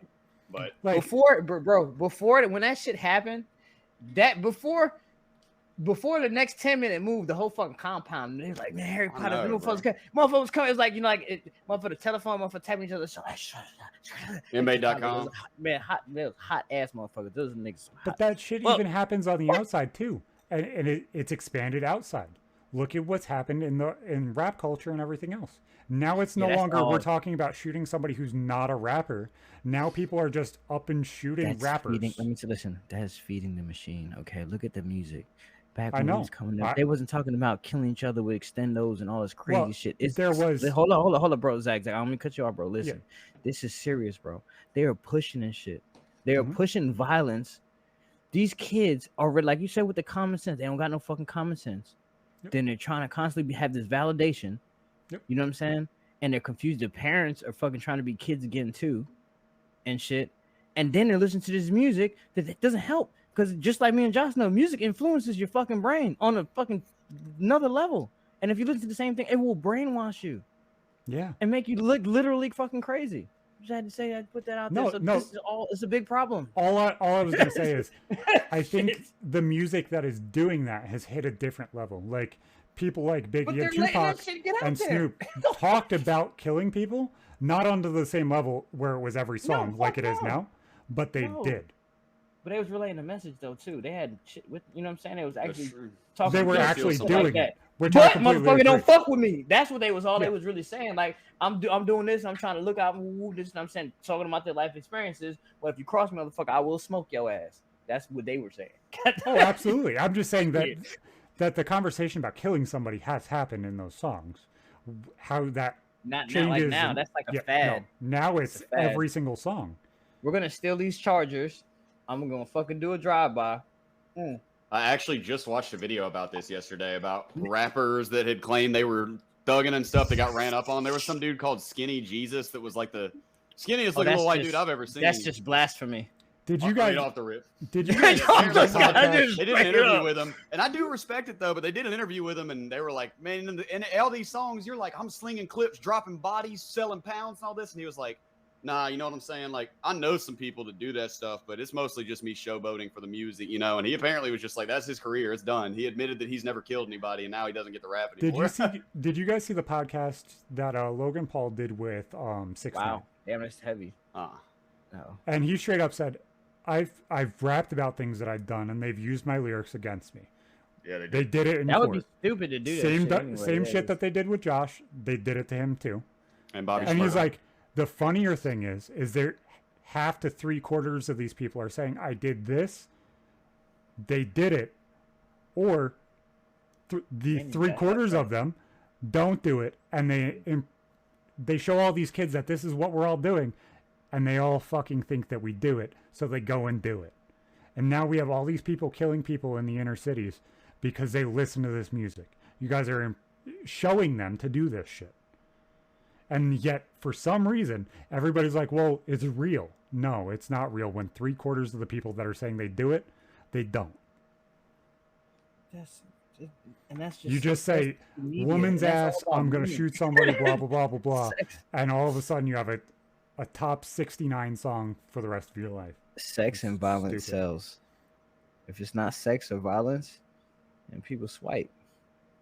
Exactly why RMTS is now going to go on OnlyFans. The part of this that you guys don't know is the last 50 seconds of this video. We all stand up and drop trow, and then we'll see the pro. Hey man, look, fans. Hey, listen. Oh, yo, side note. Like when I went down to Miami, my trip, the video I uploaded when I went down on Friday, bro. I'm gonna tell you, I'm thinking I'm finna goddamn get some badass Cuban chicks or whatever. I was going, man, every last one of them that I pretty much pulled up on was hollering at and bought a couple of drinks that I wish I would have fucking kept money in my pocket. Wish you would have drank, huh? You know what I'm saying? They was all on that shit. They was women like, don't go to drink. Pay for this pussy. You know what I'm saying? Women don't go to have fun. They go to drink. They go to be taken care of. That's all it is. What I'm saying, no. Down there, it's like all gold diggers. Like, oh, I know. It's. I was like, what about you? I was like, wow. And this is the thing, and everybody's cool, and you could join my fans of OnlyFans things. What are we trading here? Are we trading money for this, or money for that, or drinks for this, or drinks for? That is what I was saying. Is you don't want to trade. This is society now? Yeah, that's society. Society now? Yes. That's no. Just because everybody's doing it doesn't mean it's fucking right, bro. I'm not agreeing. I'm just saying that is what society is now. That's what the problem is it's become that. Oh, we're going to make everything available for everybody. Okay, where is the morality in these things? Where is the level of, okay, things are different. Okay. Why are we all listening to people like Nicki Minaj and fucking Cardi B and promoting these to all these little girls? What the fuck's the point? It's the same exact question. Why are we promoting 6ix9ine to little boys?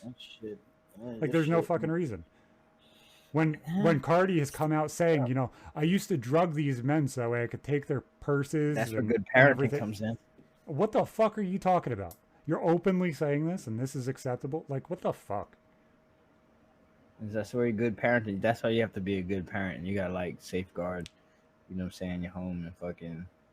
Because now with the shit that's out there now and how people are acting, like I don't know, man.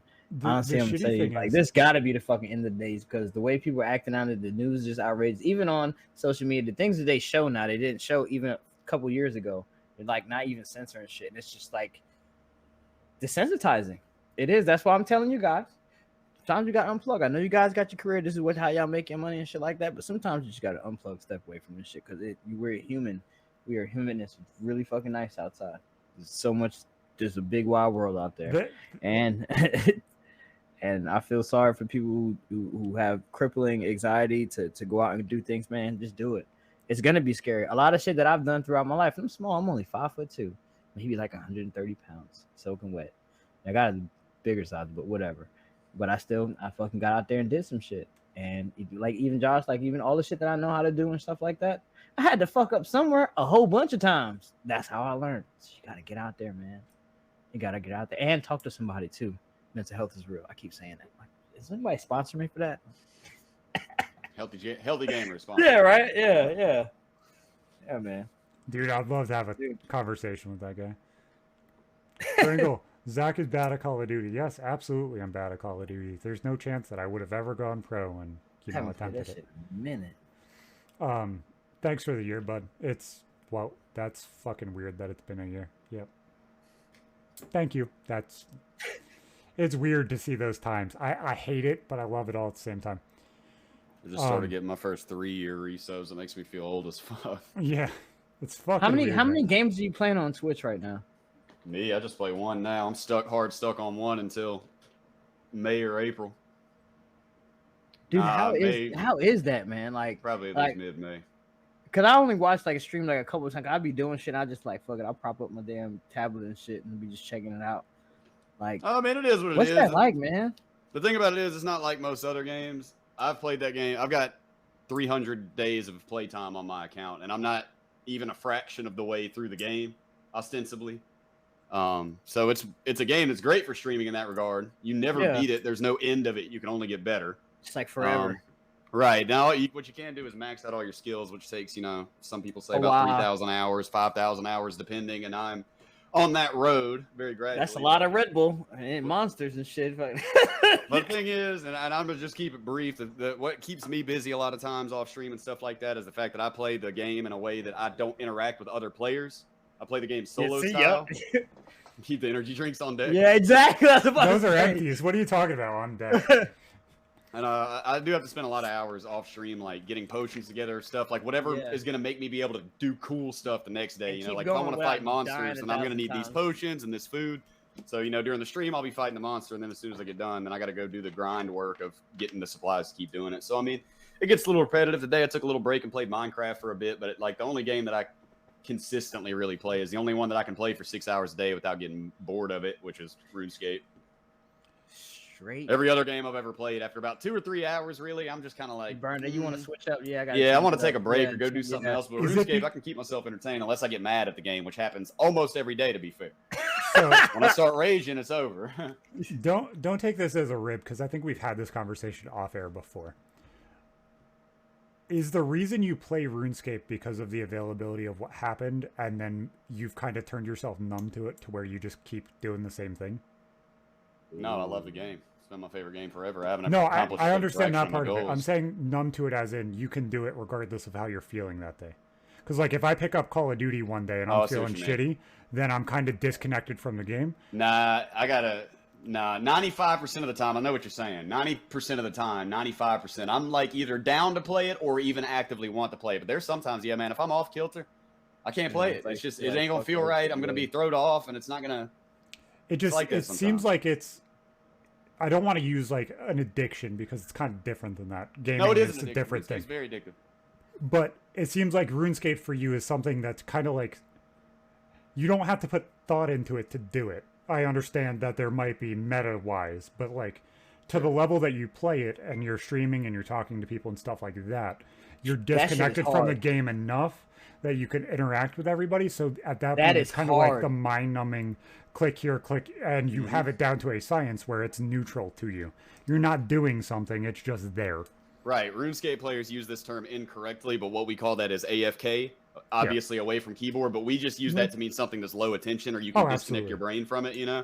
We've always, for years now, the RuneScape community's argued about the fact that we all need to start acting like the other gamers and using that term correctly, but we're just not going to. So No, there's definitely tons of stuff, man, where I cannot do it unless I'm like watching a movie. Like I have to have something else to focus on because so much of it is mind-numbing, same click here shit. You know, I either need to be watching a movie or something like that, or I have, like you said, practiced the content so much with reading chat that now that right there I is can amazing. do this without even thinking about it. So yeah, whether or not I want to can change, you know, but as far as the brain power it takes, it's gradually. No, like I've sat here and I've watched you and I'm like, I can listen, I can interact in chat, but I not only so lost, I cannot watch.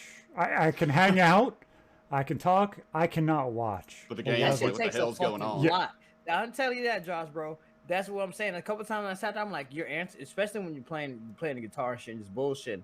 If you're doing something that takes most motherfuckers can't even do it, just doing that by themselves. Don't talk to me. You know what I'm saying? But you're doing that and you're talking to your subscribers and the people who's watching, and you're answering questions and you're kicking ass at the same time. What the fuck? Hell no. That's just a lot. Been practicing. I've been getting better at it the last couple of years. That's just a lot. And don't think I'm taking this or saying this negatively. There are some people that should not make live content. Hey, there are people that can pay attention to more than one thing at once, and there are people that can't. And the only time that people make it huge when they can't is cracked gameplay. But if you're like me and you're not good at the game, then you gotta read that chat. Or raging the fuck out. Yeah, or raging. True. Or they're just screaming loud. Yeah. It's like, no, this wasn't for you, Johnny. It's okay. Maybe you can go play with Legos or some shit. No, I'm sorry. I'm sorry. That'd be a good stream. Go play with your trains. Yeah, like pick something else. No, you're not going to make it to the NFL, buddy. I'm sorry. I do think that RuneScape is, to a certain degree, psychologically addicting, much in the same way that drugs that don't give you physical addiction can be. Yeah, I'll get antsy if I don't play it for a couple days, man. I really will start up just being like, man, it wasn't that bad before I did it full time, and now I'll be over here like wake up at 3 a.m. like, holy shit, I've only got 100 prayer potions, you know, for this whole week, and I'm you saw that when me and you were talking about like you expanding and you trying to do different things. When you jumped on here, you started doing this, you started doing Minecraft, you started doing Pokemon. You started a lot too. You started expanding what you wanted to do. You started expanding what you were doing, and then you saw, oh well, now I don't have to play video games before I stream. Oh, I feel shitty. Blah. And you saw you just go down that spiral of struggling, of wanting to play the game, but not wanting to because you see everything changing and being affected.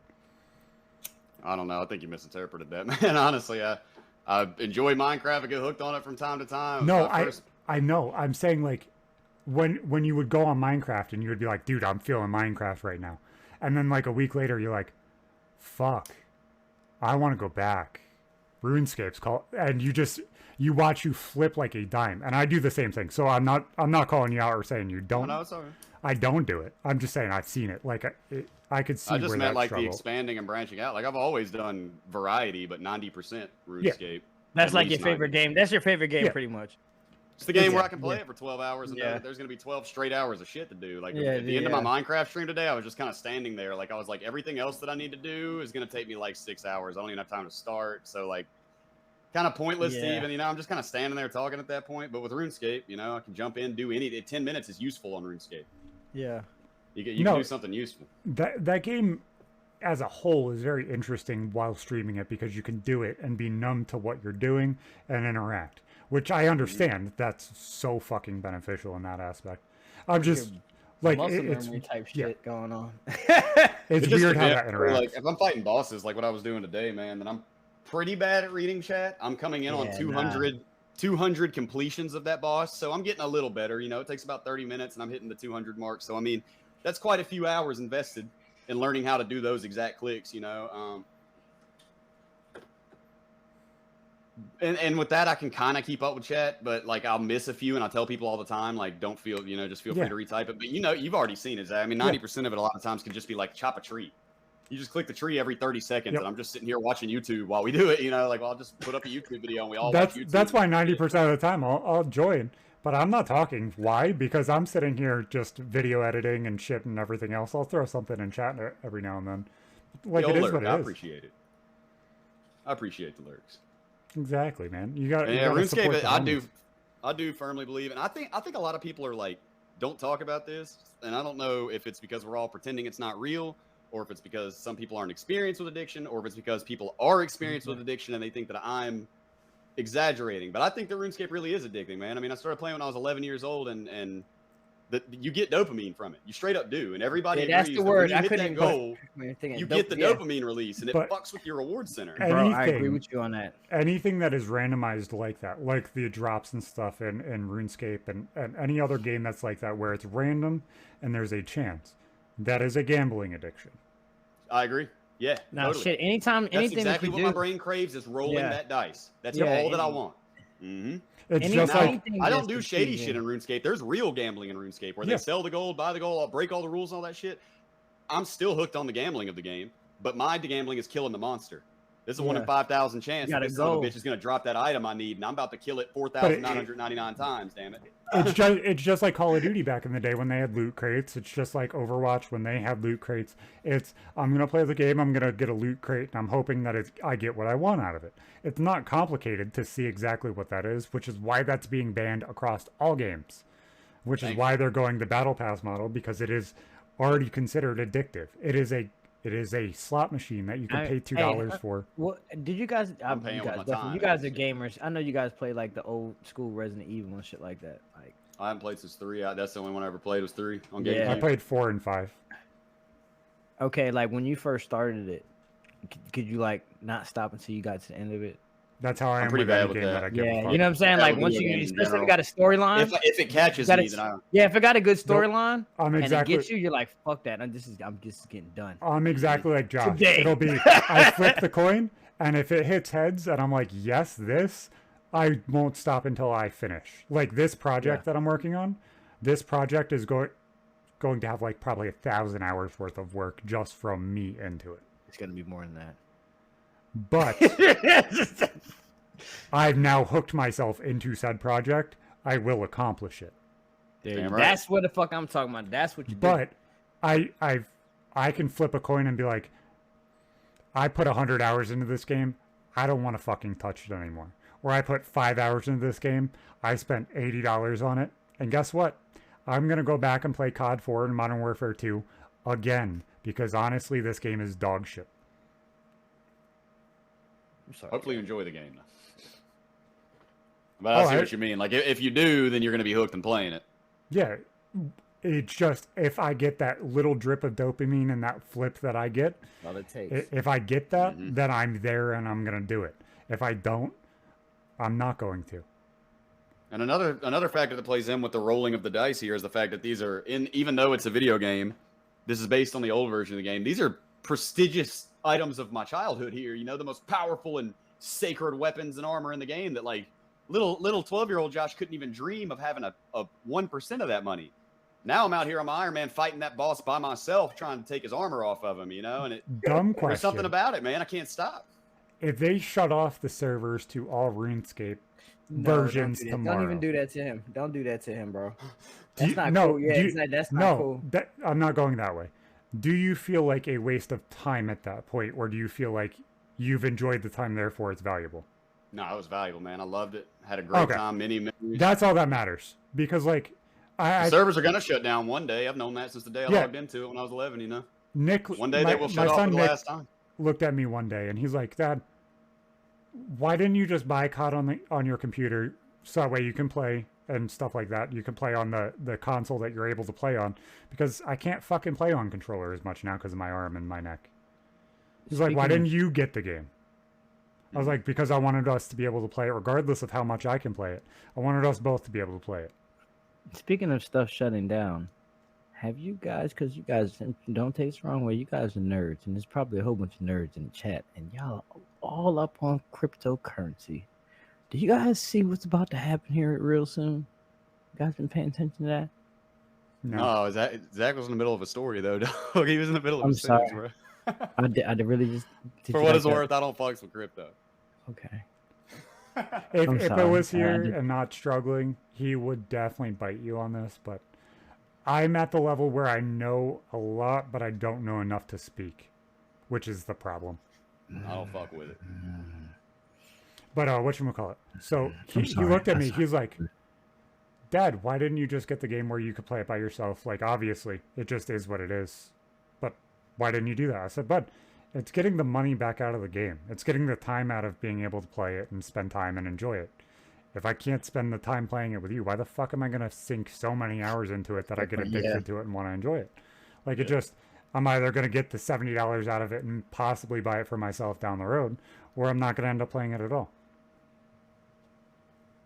Yeah, if the server shut down tomorrow, I'd be very, very happy, and I would go make a RuneScape private server account because I know of a private server that has a copy of old RuneScape. You would still get, you fucking got it back. You can shut down the pill mill, and they're just going to go buy heroin, baby. You like, motherfucker, I'm good. I got my shit over here in the cut. The doctor's off the street, I'm going to just move to the heroin, bro. You know what I'm saying? Oh, my God. Take away the junkie's pills. That doesn't take away the addiction. You see what I'm saying? So exactly. I'll be on a RuneScape private server in 2 hours. Dude, recently we had the longest blackout in RuneScape history, like 3 weeks ago. Servers were down for 18 hours. It's funny that you say that, Zach. You could have seen Twitter, bro. Grown men in tears, panicking, tweeting violent threats. I mean, coming unhinged.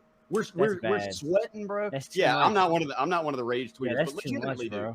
Legitimately, these people are getting, the people who work for this video game company are getting their lives threatened because something that their company didn't have anything to do with overheated one of their servers. It wasn't even. And you said this was grown men acting like this, like bugging out and shit. Bro, the youngest player I've ever met on RuneScape is 18. No offense to my buddy. I know like one 17-year-old who played, but it's almost entirely 25 and plus, dude, from when we were kids that played it, you know? Yeah, whatchamacallit? It was like a culture for real. It's like it's an obsession, dude. No, it really is. A lot of video games from that childhood of the 90s to early 2000s. Yeah. You'll see a lot of us with that. I don't want to use addiction in that way because I don't think. GoldenEye. But like that level of caring about what the fuck you do.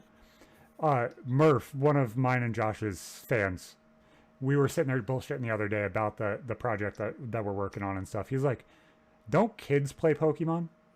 Don't kids watch Pokemon content? Don't you think that this is a little adult for them? I said no. When was the last time you saw a kid playing Pokemon? I mean, I don't like my kids, and I kind of like a different generation.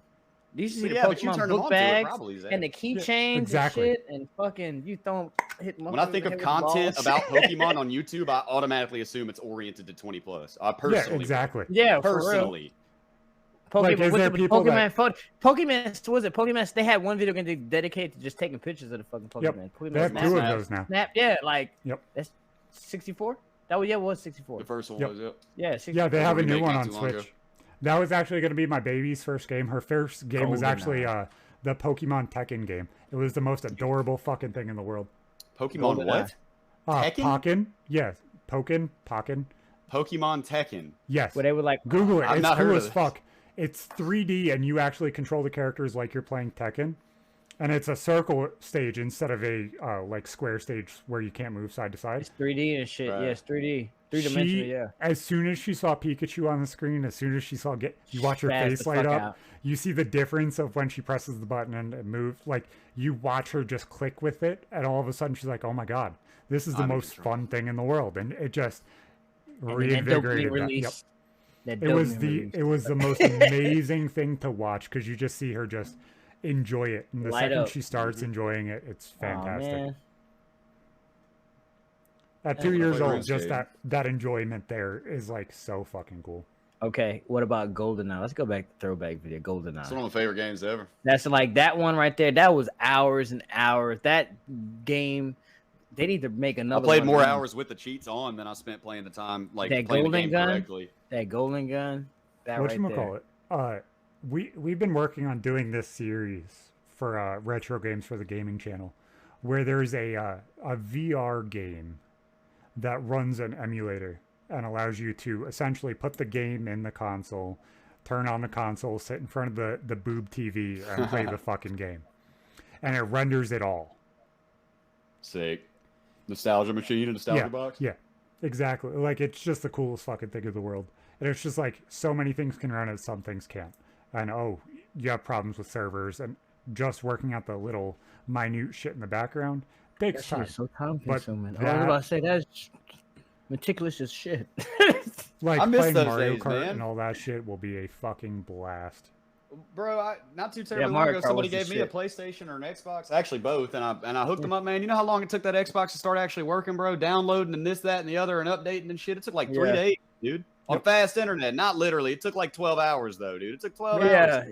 When I was a kid, sorry to sound old, bro, you plug your fucking Nintendo up, it works, dude. Yeah, it's like what the hell happened? And also, by the way, I'd like to point out that for another fun fact, you don't buy games anymore, I guess. CDs don't exist, right? Yeah, you gotta I was behind on this. Yeah, you gotta download that shit. You gotta download every game. And that shit expensive in I couldn't even play any games I wanted for like, once you pay for it, it's like 3 hours. You gotta download it. I just got to buy even a console. She'd be like, boy, this is just a computer with extra steps is what this is now. Before I moved my office upstairs, I lost my hard drive for my PlayStation. Like, lost it. I have an external hard drive that keeps all my games and everything else. And when you don't have your external hard drive, it seemed like a good idea at the time. There's nothing. Look, you have no connectivity to the games that you want to play. You have to download hundreds of gigs just to be able to play them. So I looked down yesterday. And you found it out of some bullshit. After 3 months of moving my office upstairs, it's just sitting up here. Did you cry? Did you cry? No, I accused my son. I said, Nick, did you take my fucking hard drive? Because he has one. He just has a smaller one because he doesn't need all of the Call of Duties on one hard drive. He just doesn't. But, like, I was like, Nick, did you take my hard drive? Dad, I didn't take your hard drive. I said, then where the fuck is it? I didn't have it. I didn't touch it. Where the fuck did it go? Nope. In the bottom of my desk. Just chilling. Yep. Waiting to be discovered. Yep.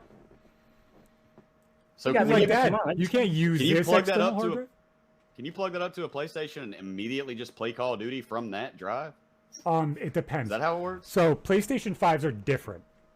So you have a PlayStation 4. Your PlayStation 4 will play any PS4 game on a hard drive.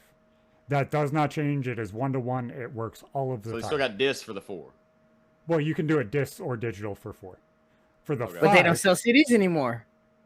For the 5, I have a disc and a digital. I have one of each. There is a disc drive, hey. Yeah, mine does have a disc drive. But they come without? That one was $100 more. So they do come without disc drives. That's crazy. They have digital-only consoles on both sides now. I only know about PlayStation specifically. On PlayStation, if you press the button to play a PlayStation 5 game that is on an external hard drive, it will tell you you have to transfer it onto your M2 on the PlayStation itself, which is faster than a download, but you still have to transfer those files to be able to play it.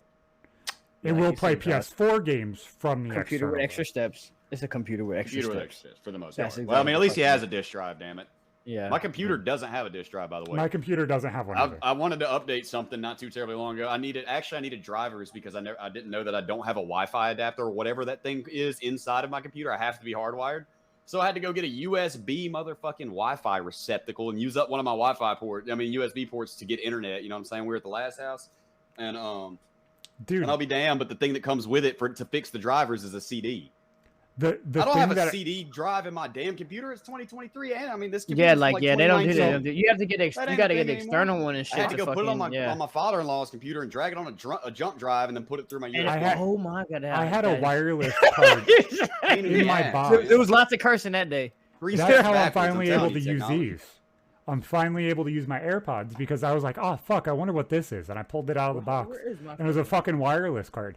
It's not even USB powered. It screws onto the little bolts onto the back of the damn computer, and then all of a sudden it gives me extended Wi-Fi up to 2 gigs over wireless, and it allows Bluetooth to be enabled stronger than what it was before.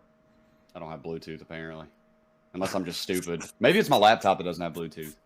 My Bluetooth was really shitty. I plugged that in. All of a sudden, I can walk all the way downstairs into my kitchen, which is like 1,000 square feet away, and I still can hear you guys perfectly. So what is over the Wi-Fi? Is broadcasting the signal over the Wi-Fi? Yes.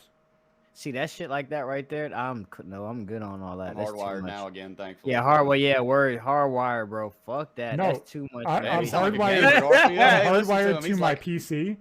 My headphones are wireless. These are Bluetooth. They Bluetooth connect to the wireless router, Not the router, the wireless card that's sitting in front of me. Yeah. And then it connects directly to my PC, so that way I have a stronger connection to it.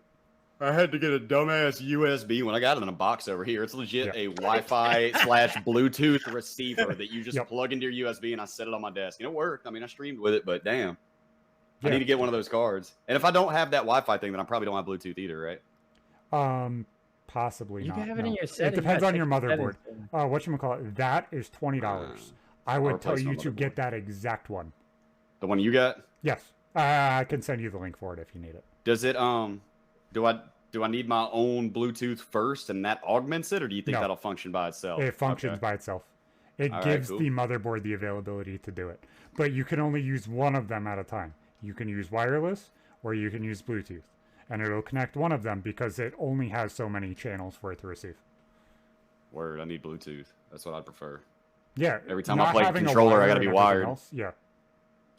I don't care about my headset or whatever like that, but for a controller, man, that's a pain in the ass having that damn thing hooked up. With having a headset on my head and shit, with my nerves and everything else, it just fucking hurts. So I was using earpods for the longest time, but not having that wire tied to my PC feels so much better. That's a good point. You did always have to, you were tethered down, huh? Yeah. Especially when I had to get up and take care of the kids. Now I have no problem doing that.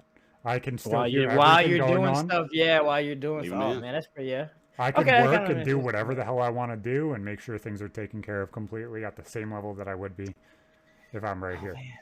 AirPods kept me out of trouble when I was at the halfway house. Last time I borrowed some from my mother-in-law and played RuneScape Mobile for like 8 hours a day because I could listen to it and fight monsters. So I didn't fuck around or do anything stupid like I did the first time I was at the halfway house. And quality-wise, everybody sits there and shits on them so badly. They are really solid. Compared to what most people say there. Go ahead. Go kill that demon that's over there. Oh, you fucked up the entire layout, Garfield.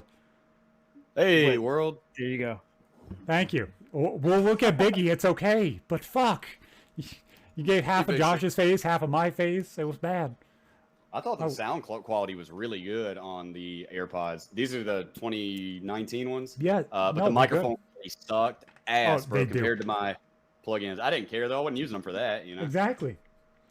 Like, microphone quality. I did try to overdub a YouTube video that I was making on my phone for RuneScape, and it sounded like ass, and I went back to my other earbuds, but the sound quality was far superior to anything else that I had. And if you're not worried about the microphone, they're waterproof. I didn't know that. Yeah. Well, the AirPod Pros are. The normal ones are not. Yeah. Well, you're trying to The normal ones have the grill on the back of the damn arm thing that makes it so that way they're not.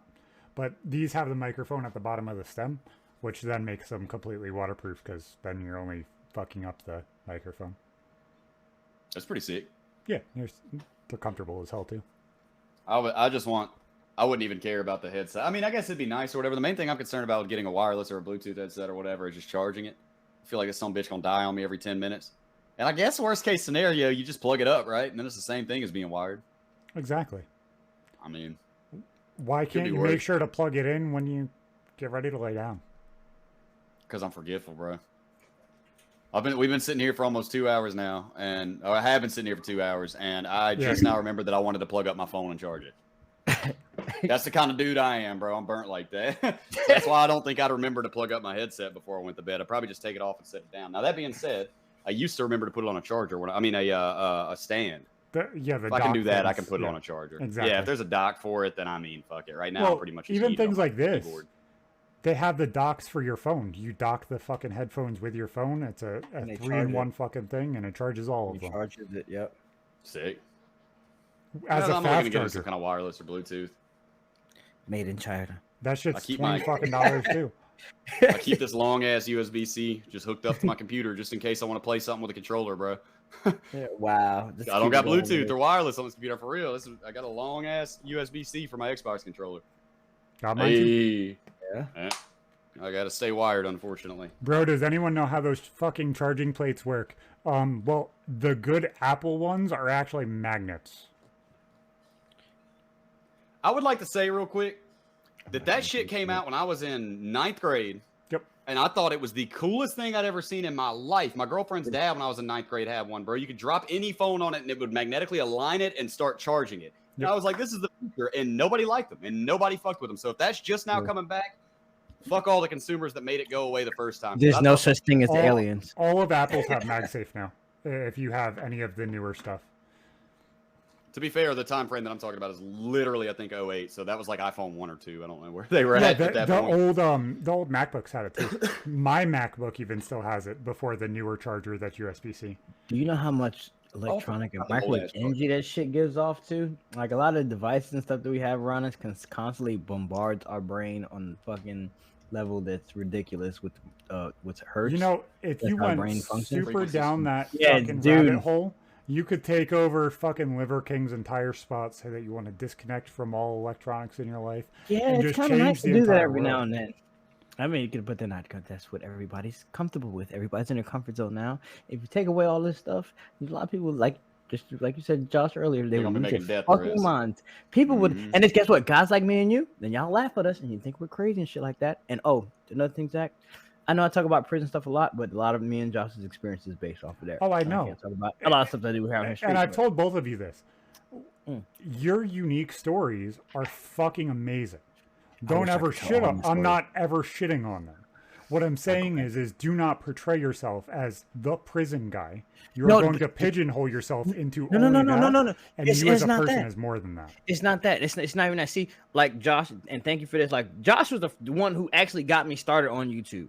You know what I'm saying? He was like, Garfield, you need to fucking start putting shit out there that you know how to do. He's like, man, people know. And I was like, Josh, I can't tell my stories. I can't tell motherfuckers.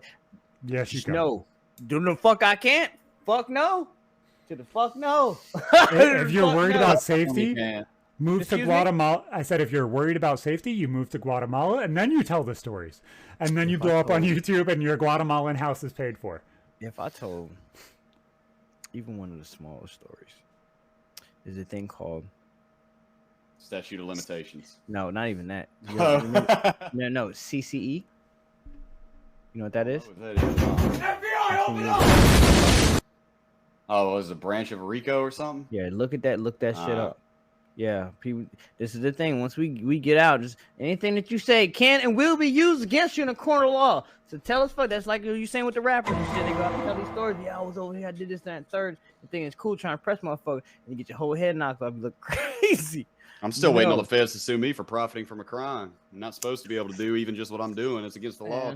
I don't want to say fuck them folks because they play a dirty fuck them game. Folks. Come get me again, feds. Shit, no. Look, all right now, be real with you. Man, it's probably an open investigation on my dumb ass right now, man. Fucking with some of these cornball ass people, bro. Like, and that crazy ass bitch. Fuck you. I wasn't gonna do nothing to neither one of y'all, motherfuckers. I'm gonna say that on the internet live. And folks and went to them people and tried to burn the shit out of me. That's the difference between a lot of us is out here and shit. Man, motherfuckers be goddamn trying to hate and put you in a box, bro. It's bad. It is bad. It's just a terrible thing. People spread their wings or change who they terrible once were. Fucking things. It's weird. It's weird because I don't know if you guys changed this way. For a while, it was I would not take a bullet for anybody except my 3 kids.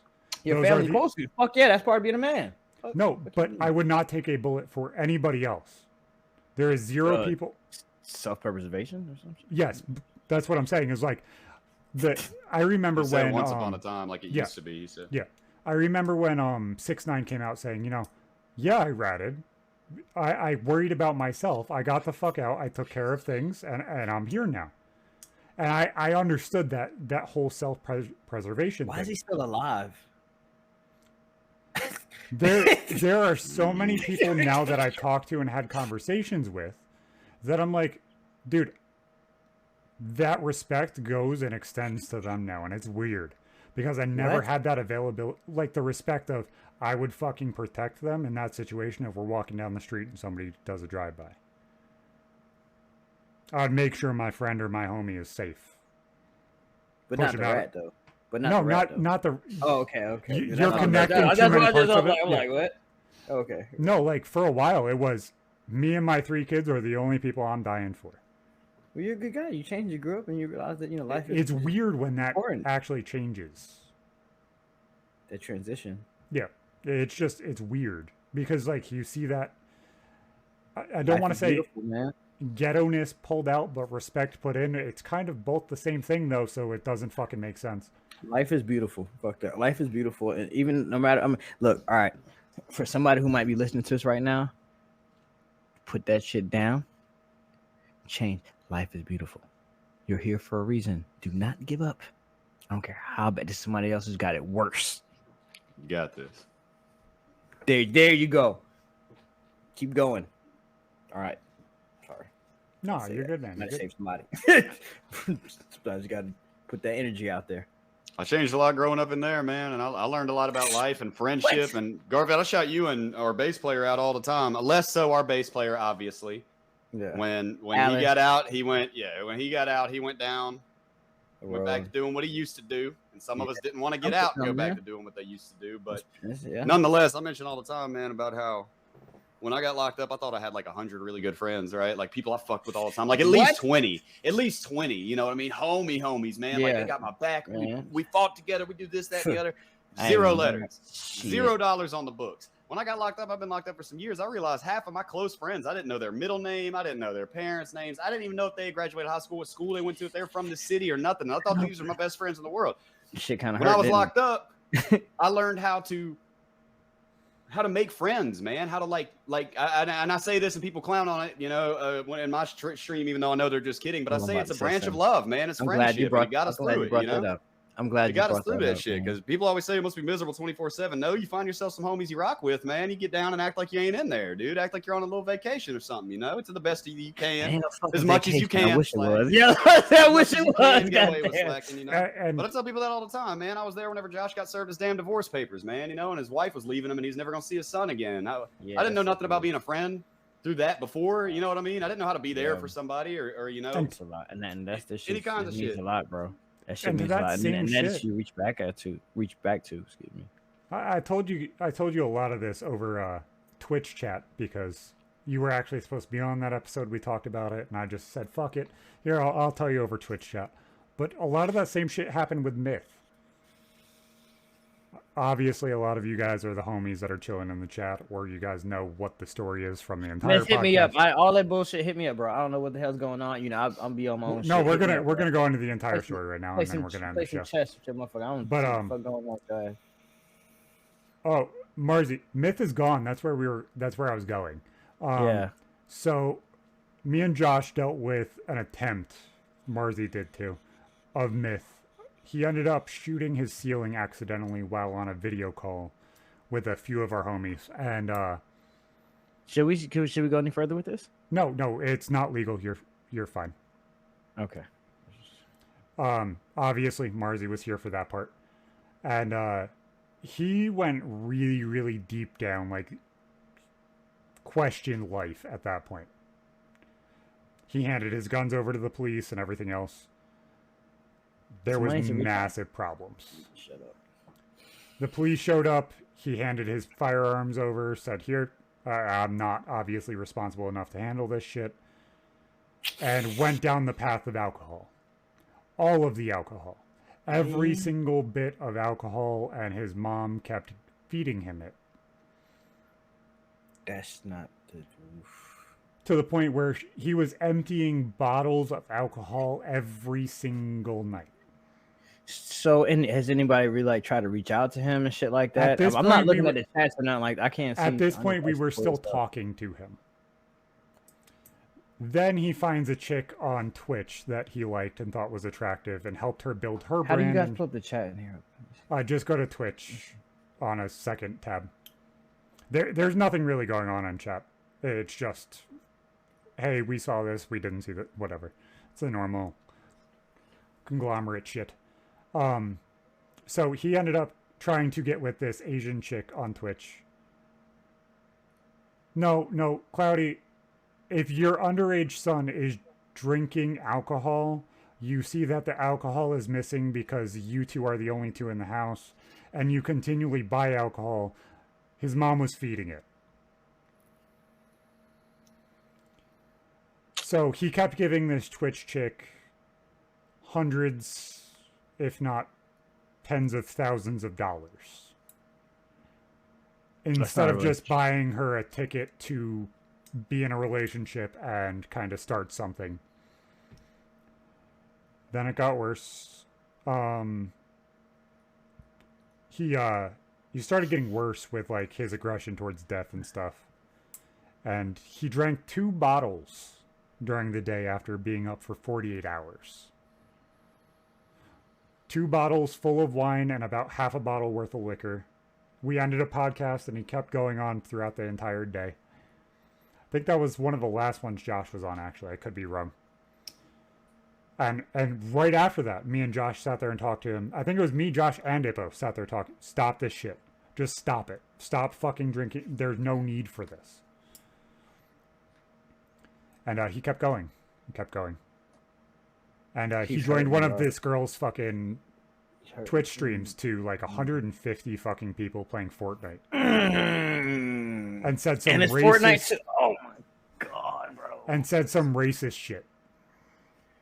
Because he was fucked up and hurt, and then he's lashing out.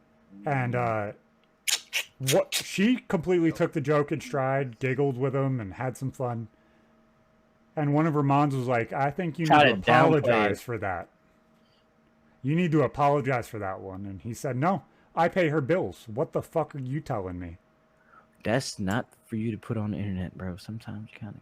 I pay every single... Bad move. And she said, yeah. She said, okay, then don't.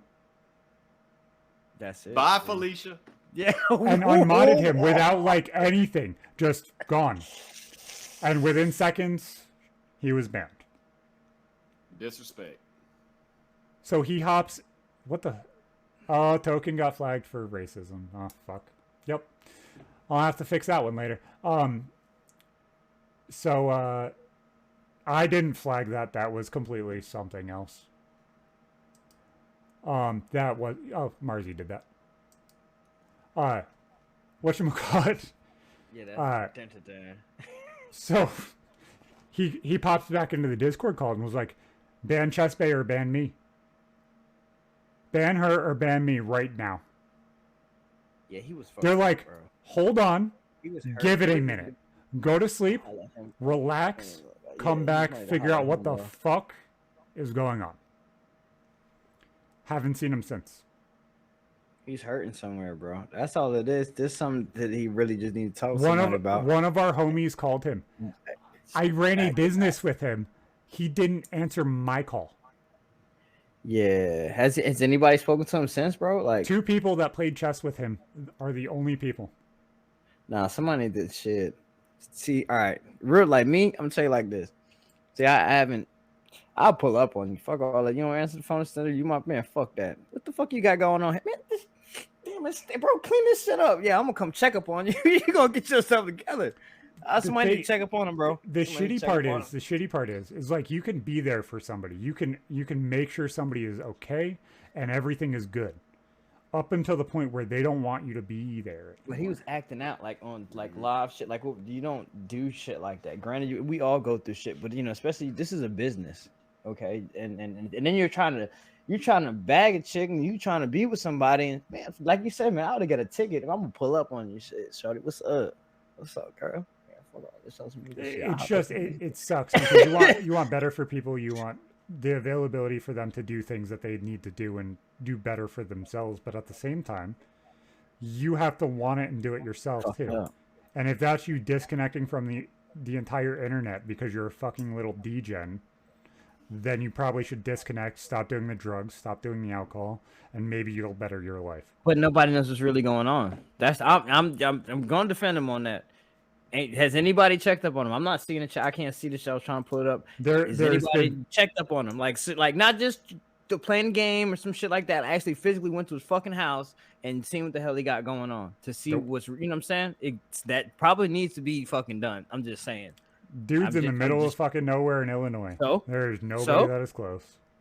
So with your real friends, that's when you find out where your real friends are at. Just gonna say that. Good content. Because I tell you fucking what, if I had his goddamn address now hearing this shit, I'd be like, yo, you know what? I gotta make some plans. Somebody needs to see the fuck going on, and especially to do some shit like that and bash her. And it's crazy because he probably really was digging that chick, and just his pride or whatever the fuck he was going through got in the way of all that shit and fucked it all up. No, I think it was the availability. Like the 3 of us are smooth enough to go forward and say, hey, you want to do this? Is this okay? Is this going to happen? You're paying a chick's bills and you didn't even ask step one. You should. I wouldn't even fucking. That's none of nobody's business. But he kind of fell into a old trap. You know, he fell into a little. We can't. There's a word for what he was doing, but it's not allowed on Twitch anymore because they don't want to discourage people from spending lots of money on this website. The end of the podcast. It's a business. This is a business.